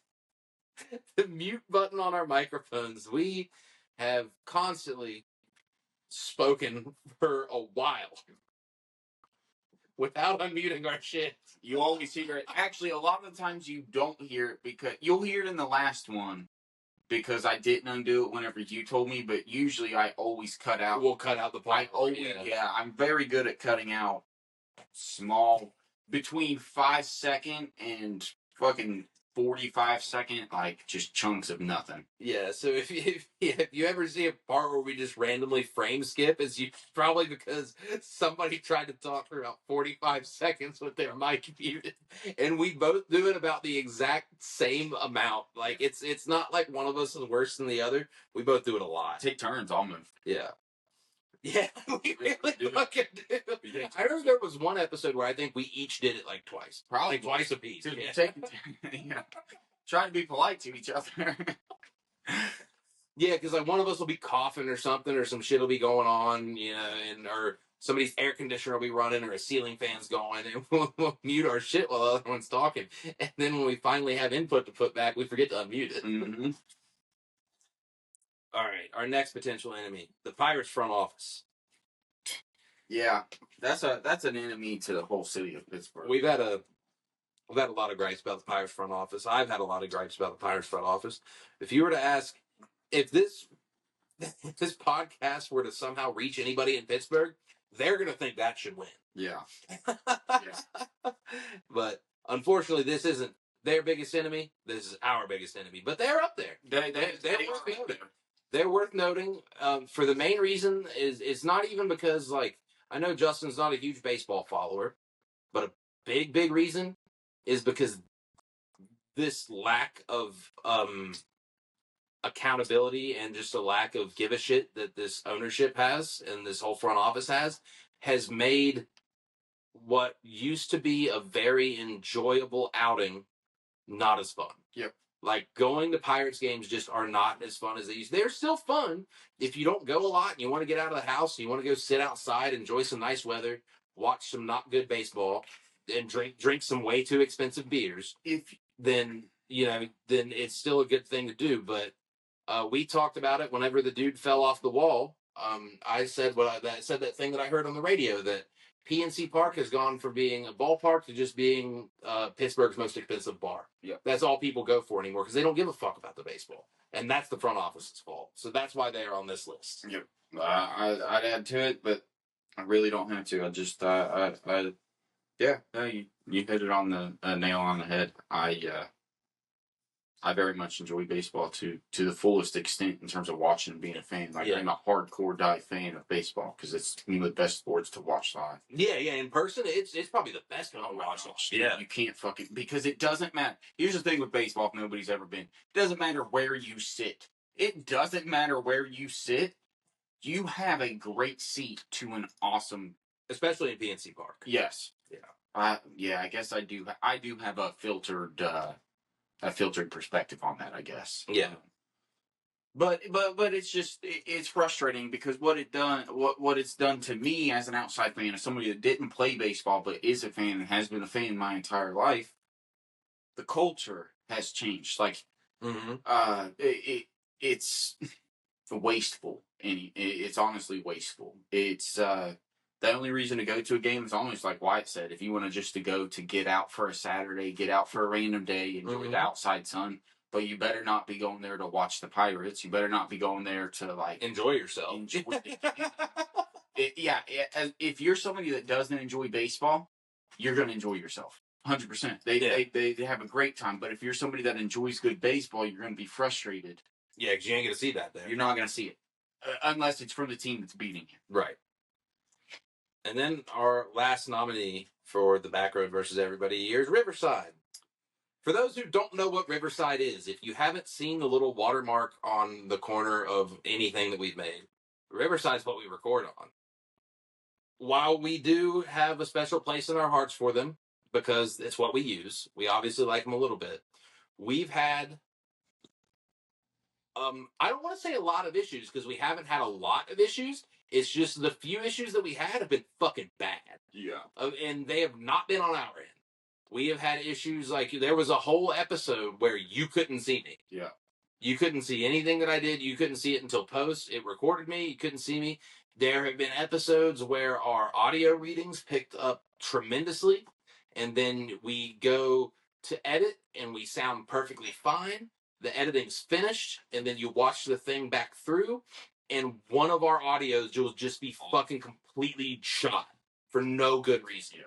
So while Riverside has been one of our best friends, they have also been one of our worst enemies. They have resulted in us doing, like, there's a lot of the times where they have saved us a lot of work, but there has been sometimes they have made a lot of extra work for us. Yeah. As somebody that works in and around that type of software, and has used different models, a few variations of video editing software, what Riverside does well is offer a lot of different features, and those features are extremely user friendly. So you can go, you can compare it to Adobe. Adobe offers anything and everything that you could want to do for any type of graphic design, video, photo editing work, but it's so technical and so specific that you have to really like learn it or know the knowledge before you can just hop on. Riverside, user friendly right out the gate. Extremely. It's one thing that I have to give it. But with that user friendliness, it comes all these features that they're offering, especially which I do. As we talked about last week, we use the free version right now, so it may only be with the free version. You know, we need to try the paid versions, but they offer too many software or too many options that don't actually perform to the capabilities that they should. Yeah. And if they would cut back on the amount of options that they give the users and put more focus into each of the capabilities that are important to video editing, then it would really increase their it would increase just for me the quality of the site itself. Yeah, for sure. So yeah, that's a real love-hate relationship we have with them. I honestly, like, just we have a little bit of time to decide, but I'm not sure if they're going to take home our biggest enemy award, but they're just one of the ones that are worth mentioning. I'm glad that they've given us fits. They've helped. Like it's been a tremendous help. Some weeks it has been like, are you fucking serious? Like, what's wrong with this shit? Yep. You know what I mean? Yep. Yeah, that's exactly how I look. I'm glad. That's why I'm glad you throw it on there. It just goes back to kind of the couple that we've talked about there. It's basically like honorable mentions. Yeah. Riverside needs to be thrown on there because of all the frustrations that you just said that we've had. But if it wasn't for Riverside, we wouldn't be where we're at right now. We definitely, if it wasn't for Riverside, we wouldn't have pumped these out every week. No. If it wasn't for Riverside, we wouldn't have pumped these out every week. Not starting when we did anyway. No. We would have had to test out a bunch of different sites, It would have been a lot of trial and error. It would have been like probably bi-weekly episodes for a little bit, I would say, just for the sake of our editing. It makes editing a lot easier. It makes making clips a lot easier. We don't put subtitles on our podcast. We put subtitles on our clips. Riverside makes that seamless. You don't have to do fucking anything other than look at the transcript and sometimes correct the spelling. I put subtitles on our joint ones. Oh, do you? Okay. Only because it's easier for people to understand, because us being together, it picks us up as the same audio. Right. Yeah. And I like them to see it just a little easier to follow. Yeah. But any subtitles that you've seen in our Instagram clips are because of Riverside. Now, sometimes they don't pick up shit right. I have to go in and change the words that it has on the transcript, which I've had to do a lot of. I had to do a fucking shitload of that this morning. Yeah. With with us running down the categories themselves that I put on our Instagram, it fucked up a lot of those words. I don't know how or why. Fucked up a lot of those words, but still, it putting the incorrect word in there is still more handy than nothing. So, yeah, they are worth mentioning because they've given us a fuss, but this wouldn't have gone off without a hitch like it has so far without them. Yep. So Absolutely. It's also a very good thing to have. They much like the show and much like anything that exists, they have some kinks to work out, but that's okay. Yep. So, yep. Well, I like it. On to the next category, everybody. We've got welcome to Spotify, the unofficial soundbite of the year. Yeah. The soundbite of the year is official. I wanted to put unofficial in the award name because Spotify doesn't sponsor us. So well, we are now on Spotify. So everybody, hopefully you're watching, and if not, go watch on Spotify because you can easily download and watch again later. Yep, you can download, and if you don't want to watch, if you don't want to see our faces or don't have time to watch the video, you can just listen. Just listen with Spotify. Yeah. A lot easier. Yeah, you can download it if you're going somewhere where you don't have service. You can download it. You can listen to it. You don't need service. Nope. So. I wanted to welcome us to Spotify. I like it because it gave us a little bit of an in right there. So with those, our nominees for Soundbite of the Year are Wyatt. courtesy of last week being immediately wrong. By immediately, fucking 24 hours. Literally, I got 24 hours. I had the post scheduled and it was announced within an hour. So I went on this big rant. This motherfucker doesn't work here. He didn't have to show up to practice. I wake up the next morning. I said, now he works here. Aaron Rodgers does work for the Steelers. He fucking so the episode came out the day after he signed. It was recorded the day before he signed, and I was talking about how he didn't work here. Just bad timing. Bad timing. But now it's a sound. So, moving on, we got my graduation speech. That was fucking tremendous, by the way. And you know what really upsets me is whenever I went back to editing, I could definitely come up with a better graduation speech. I just either didn't have enough or had one too many blue lightnings in me. A little bit too much thunder rolling in my belly. It was so funny. But we'll go back, we'll listen to it, and we'll see what we think. We got the Jonathan calculations. Jonathan, once again, his calculation. Holy shit! Yeah, Right enough. Brought to you by Wyatt and ChatGPT. We just needed to see in terms of his lifespan, his 197-year lifespan up to this point. What does everything else kind of equate to? And it turns out that one Jonathan is a lot of everything else. Right. So that was a good little point, a good little calculation, a good sheet to throw up there, and I enjoyed it. And then we got my. This one we should do. This one was a little back in the trenches. I love it. This one was close. I think this one might have been my first or second recording in my new apartment. Oh, okay. Well, we got so that one is a little old. My hamster-powered calculations. I love that shit. I was captivated. I was like, "Holy fuck!" I forgot about this. It is so much work. That right there, yeah. That. If anybody doesn't know, I was just very curious. What? How many horsepower equates to, or how many cocaine-fueled hamsters equate to a horsepower? It was cocaine-fueled. Yeah, and then how many hamsters would it then take to power a 50cc motor? You can keep going. I'm going to plug in our other camera before it dies. Did what I did there. I did the math, and anyways, go back, watch that. I'll find out the episode, tag it maybe. If not, watch them all and find out. But very funny. That was a good one. I think that's definitely up there. I forgot about that. I'm glad he remembered. I did forget they were cocaine fueled hamsters, though. I just remember they were hamsters. Yeah. Cocaine fueled hamsters. So the math, oddly enough, was definitely not correct, but it was very much done. I did math. So, but I think it was pretty close too. All right. I'm going to move on. Yeah, sorry. I was just thinking. No, that was guys, just so everybody knows, I'm pretty sure I'm dang close on my math with those that cocaine-fueled hamsters. Like, yeah. I'm not sure if anybody else is going to go to the effort that you did to fact check it, though. I think anybody else might have just taken that at face value and been like, shit.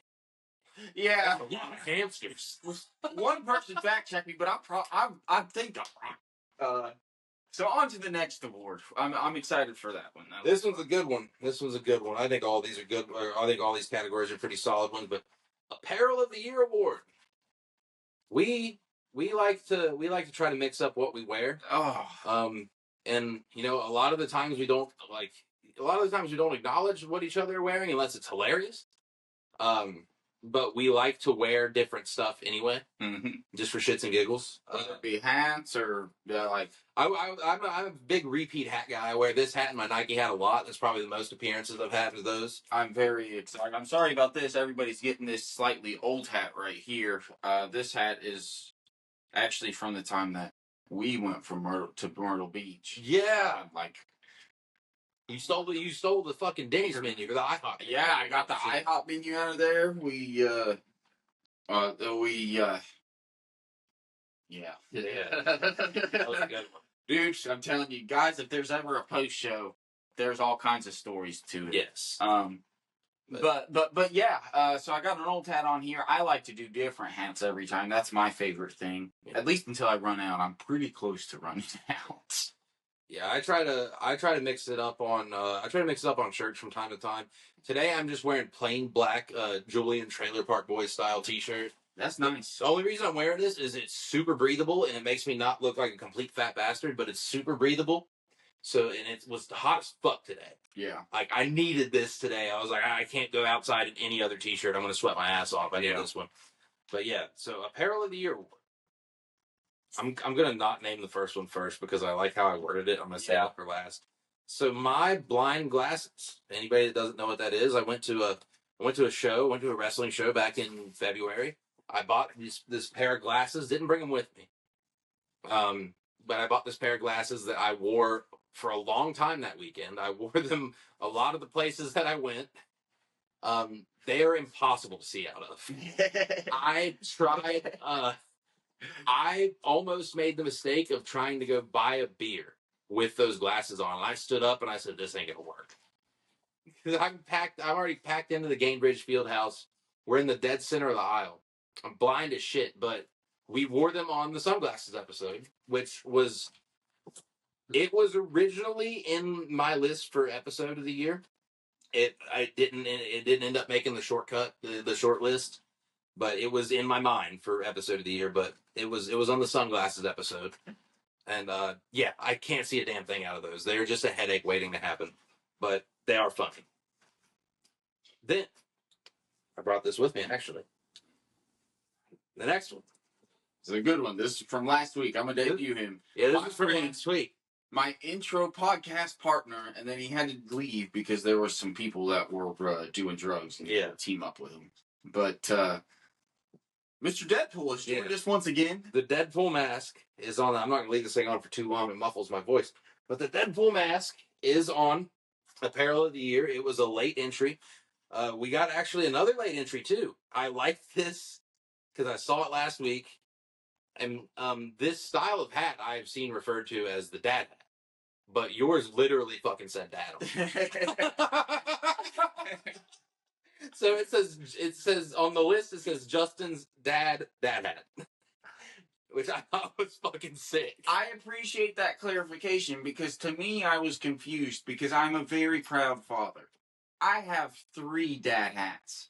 I have one that says girl dad and then 2 that just says dad, but I should have included the girl dad one too because it was like custom, wasn't it? The girl dad's custom, and then I actually have the custom. I had a custom made one for Layla's first birthday where a golf thing was made in front. That's the one I'm thinking of. Layla's first birthday was going across like the back where the strap is. Yeah. But yeah, then I have a tan that says girl hat and it says Layla bug on it. Yeah. Across. A very, very proud dad hat. So I appreciate you throwing that in there, dude. Yeah. Because that's big. And it's cool. This one's hands down my favorite fucking almost anything I've seen. You call it the cream of the crop. Or leave it a cream either way. But it is top of the tier. And I love how it's written down here too. I wrote it down, so I'm giving myself a pat on the back. You should. Justin's anti-bullying, and then in parentheses it says, or pro-bullying, depending on how you look at it, shirt. That was from a couple episodes ago, the first one we did in person. Yep. And if you don't know what I'm talking about, go back and watch it. But I'll tell you what it says. It says, "Don't bully me, I'll come." Yeah.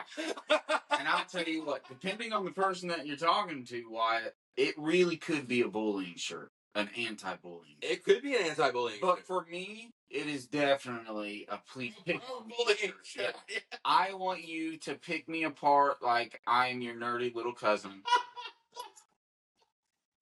Just let me have it so I can let you have it.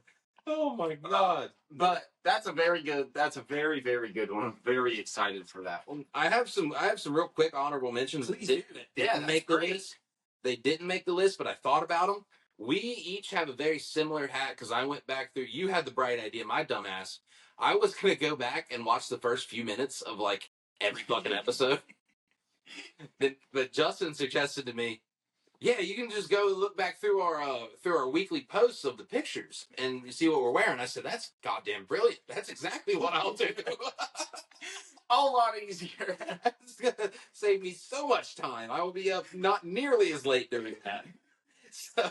So that's what I did, but we each have two very similar hats. I'm not 100% sure if I wore my version. I think I did because I thought the Cavs were going to make a deep playoff run.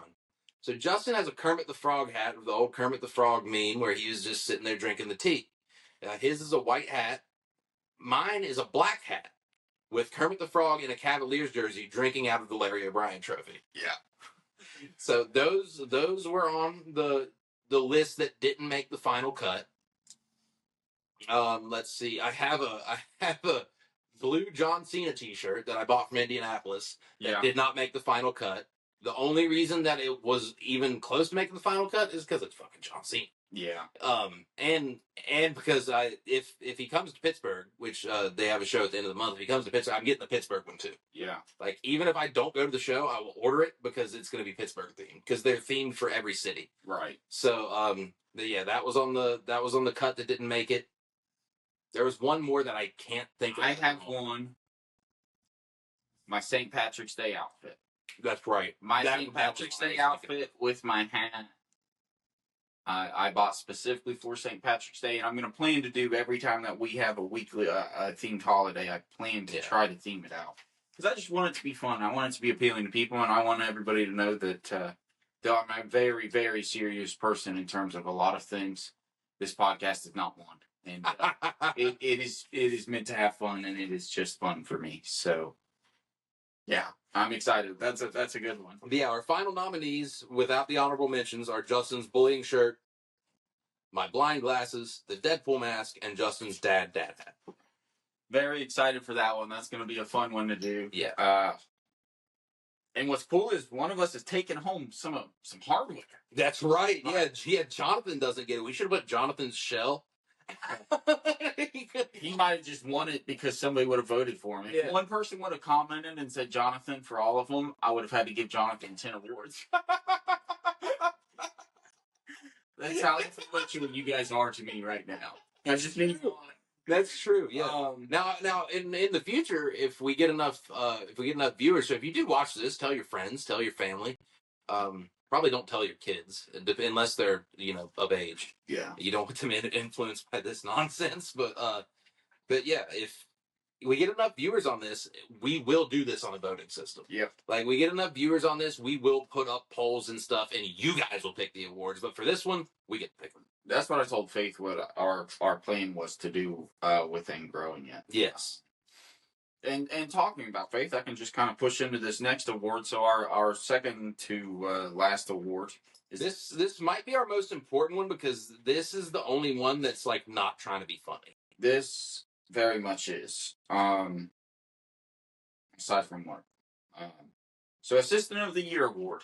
That one, our first nominees are to our significant others, Faith and Jocelyn. That one goes without saying, but as I told Faith, though she does nothing for it, she does a lot by just allowing me to dedicate the time that it takes to do this podcast. Having a kid isn't easy, and her taking over those roles specifically for these days of recording and the times that I'm editing, and there's so much that goes into it, from designing our cards to designing stickers. I spend a lot of time on this podcast, a lot more than I would have thought. Yeah. And I know you have to do the same as well. Yeah. And for us to work full-time jobs and to, have other things that we have to dedicate time to, it's awesome that we have significant others that appreciate us enough to let us do this. Let us do this. Yeah. Yeah. Yeah. Because like not only do they like help. I also want to throw out there they are like co-nominees. Like they are. It's not like it's not like one or the other. Matter of fact, 3 of our nominees are 2 people. Three of our nominees are 2 people. Yeah. They could very easily say, "Why do you guys spend your time doing this shit?" You know what I mean? Yeah. Like they haven't. They haven't at all. Yeah. And I'm very surprised because she's seen what it is. Yeah. Right. Yeah, I'm also very surprised too that like I've never gotten a like, do you really got to record this week? Like I've never even gotten one of the like she knows how important it is to me. Faith knows how important it is to you.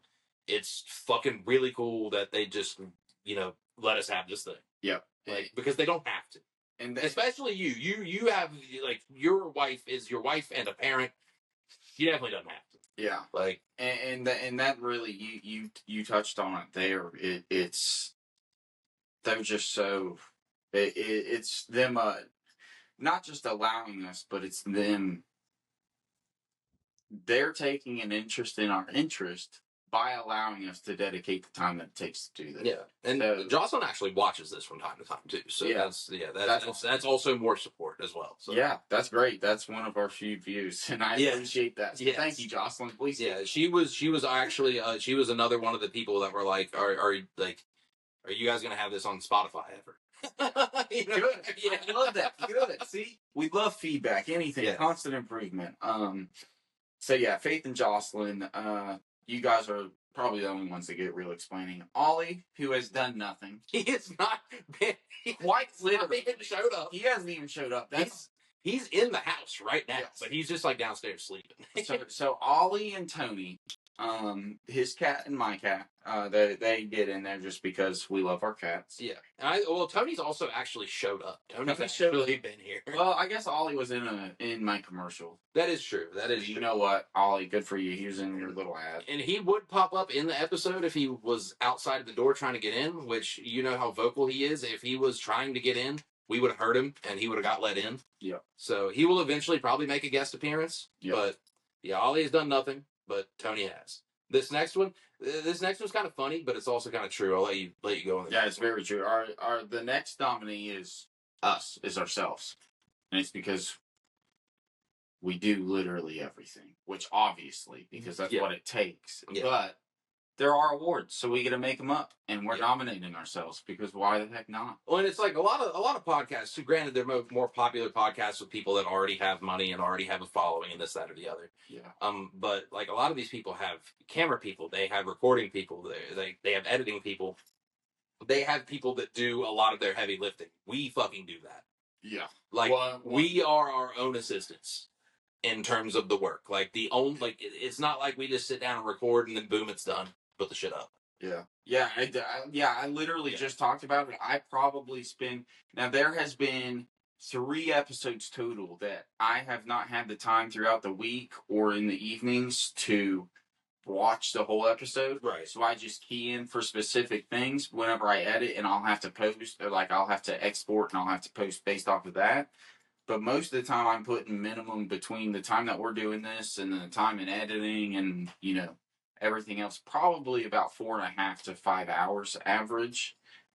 And I mean, that's a lot to do outside of work, which luckily I wake up early and I go into work early. So I'm able to, but that we do a lot for it. And then, I mean, you got to look at the we don't have money into this thing yet, but other than microphones. Yeah, this thing has invested a lot. Like it's pulled a lot from me, like from our cards to the stickers that I'm having printed to, the gimbal that this is set up on. I bought specifically for this. I've got more money in it than I thought I would, and not one of it is a regret because it's all just it's beyond an interest. It's something that I feel like can actually grow. Like this is something that can be more than an interest. Yes. So gives me hope, and it has me just super excited. And it again goes back.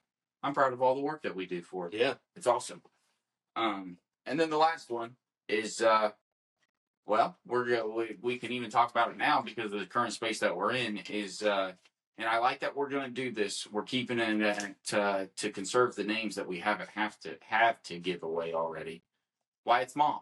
Yeah. Wyatt's mom, thank you for letting us use this space. This is our current podcast studio until either I or him buy a house. Yeah, that's like...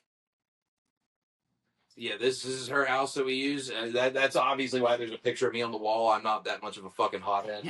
You know what I mean? Like I'm not that full of myself to where I need to put my own fucking baseball banner on the wall. Like this is my old bedroom that after I moved out, my mom has just customized to me. Like all of there's shit of me everywhere. Baseball pictures on the wall, graduation picture on the wall.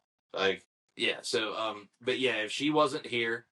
And wasn't cool with me coming down whatever the hell I wanted.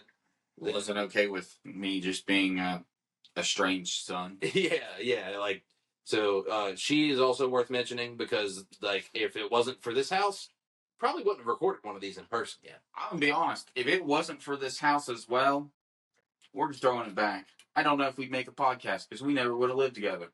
And that's true. It would have happened after high school. That's true. Like, yeah. It's hard to, you never know after high school what happens with people. Yeah. So yeah. It's easy to lose touch after high school. Not whenever you live down the hall. Yeah. It helped not just keep us close, but especially because your defining years are not just high school. Your defining years are throughout your entire 20s. And like those early years, it's good to have somebody that you can rely on directly next door. Like literally directly next door. Yeah, not the house next door. But I'm next door to you now, technically. Like as close next door as you could get, closet door. So it was really convenient, and I like to think that's just part of making it to this point. Yeah, cool. I like it. So thank you, Wyatt's mom, for this house, name unmentioned, and for our personal in-person studio. Yes. Yeah. Indeed. Now, this one's big. This one's good. This one is going to stand the test of time. They're going to have a shrine of some sort. We're naming our first Hall of Famer. Yeah. We're going to have our own Hall of Fame. I think, every award show we do, I think by the time it comes, we might end up more than just one per year or whatever. But for now, we're doing one. We're getting a Hall of Famer. Yeah. This is the only list I didn't shave down. I thought the longer this list, the better. Yeah. So our Hall of Fame list here. Believe it or not, the first nominee on this list is Jonathan.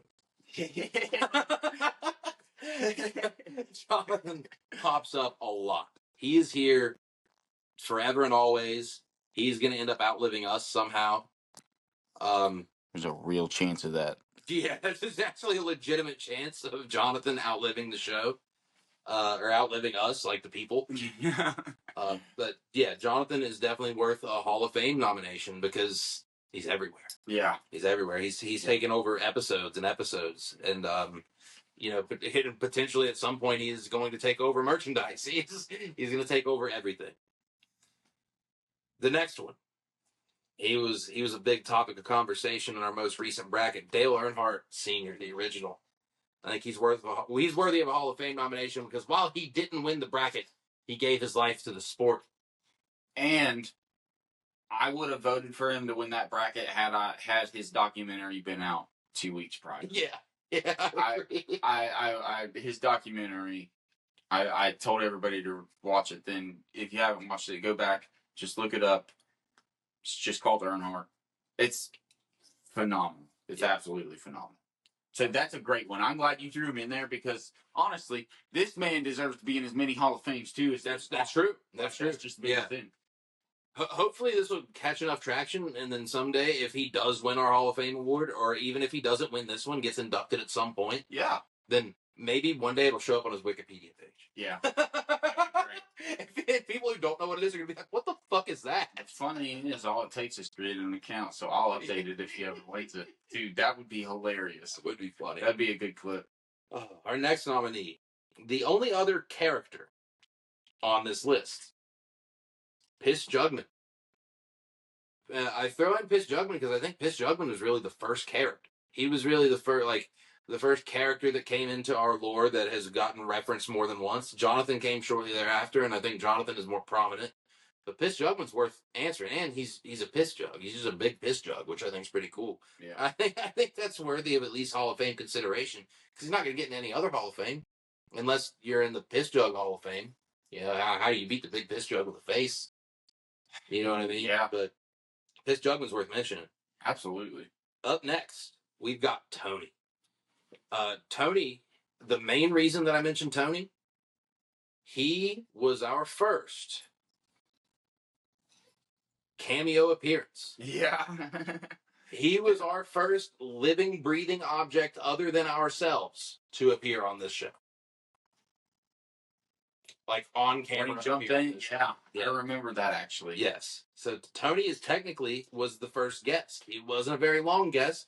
He made it onto the Instagram, but I think the first guest is worthy of a Hall of Fame, at least consideration. For as far into these awards as we are in, I definitely agree. I understand it. Our next one Is the winner. Is the winner of our, not first bracket, but our second bracket. He was the first real human person to win our bracket. Because the first winner was a movie. Our second bracket was NASCAR drivers. Richard Petty. He was the first human being to win our bracket. Yep. And on top of that, he was a damn good fucking race car driver. Yeah, you're just good race car driver. But I'll go ahead and tell you this, Richard Petty. I'm not voting for you. And I'm probably not either. I'm one of your 2 votes. Oh, he's your second and 2 votes. So, dude, it's not looking sharp for you. It's not looking good. Now, unless we get a whole lot of viewers really quick that are really like locked into the NASCAR scene and start spamming Richard Petty, you're not going to win. But I'll go back to my other one for Jonathan or for whichever one. If one person says Richard Petty, I'll vote for him. But that still means you have to convince Wyatt. So that's true. Good luck. That's true. Good luck. It might take a couple of you. Because while Richard Petty is old, he's not Jonathan. He's like not even quite half a Jonathan. See, and where I'm he's not even close to half a Jonathan. And where I'm at with it is a Hall of Fame for me. When you're into the Hall of Fame, you're retired. And I almost like it being a character because it's somebody that we've used, we've talked about. But you know what? We'll come back to you probably eventually. But you're somebody that we're not going to focus on as much. It's actually why, oddly enough, just a little heads up, I'm leaning with Jonathan because from the stickers to the conversations, he's kind of he's just there, man. And on top of that, he might be a game time decision because if he takes home multiple awards here, there's really no argument against him. You can't do it. Yeah. So yeah. I'm excited. This is going to be a good one. This will be a good one. The Hall of Fame inductee, I think it's going to weigh heavily on however many things Jonathan does or doesn't win. Because if he sits here and clean sweeps every other fucking category he's in, we don't have a choice. No. He's got the accolades that nobody else has. And then the last one. Very well worth mentioning. This one is worth mentioning because I was told this by Justin. I wasn't entirely aware of this. But I've been told that Faith's mom is a regular listener of this show, and I appreciate the hell out of it. Yes. Yeah. So, Faith's mom, you are nominated for our Hall of Fame. You could potentially be inducted in our Hall of Fame. And again, if you don't get it this time, there will be more Hall of Fame inductions. But you made the list because you are definitely worth it. Yes. And just to show that, you can go ahead to the next one because I like that you thought of that. He had thought of this. Our very last category that we have for our mid-year 2025 Roadie Awards is the Fan of the Year. The Fan of the Year. Should I go through the nominees? Yes, go ahead. Name everybody. The nominees, all of them, are Faith's mom. I know that there have been other people who listen to a couple of these, but the fact that I know that you're the one regular listener, I can't help but give you Fan of the Year. Yeah. Congratulations. So we will officially give it to you next week. I will make sure that whenever I get the trophies in, I order one extra one for her since she is somebody that can actually take one home. Yeah. And I give it to her. And I'll have Faith get a video of me giving it to her so that we can make it official. Because you deserve this. We appreciate your support. We know it's been rough. I know you personally, and I know this has probably been very damaging for you to see your son-in-law in this light, especially with how I normally conduct myself. And I apologize, but I appreciate your support, and so does Wyatt. And, yes. Congratulations. You're our Fan of the Year by far. We appreciate you just as much as you may appreciate us. Which makes her the first official winner. Yes. She's the first official Roadie winner. You have won the first 2025 Roadie Award. That's right. Not just the 20. You have won the first ever Roadie Award. Yeah. And like with literally zero competition. It's the only one on the list. Yeah. If you don't believe it, I'll put it on the camera that's closest to me. Yeah. That's the list. That's the list. Very bottom there. You're the only one on the list. We have a long list here, and you're just by far. Just so thank you. Yeah. As with Wyatt's, I'm forever going to conserve names and identities.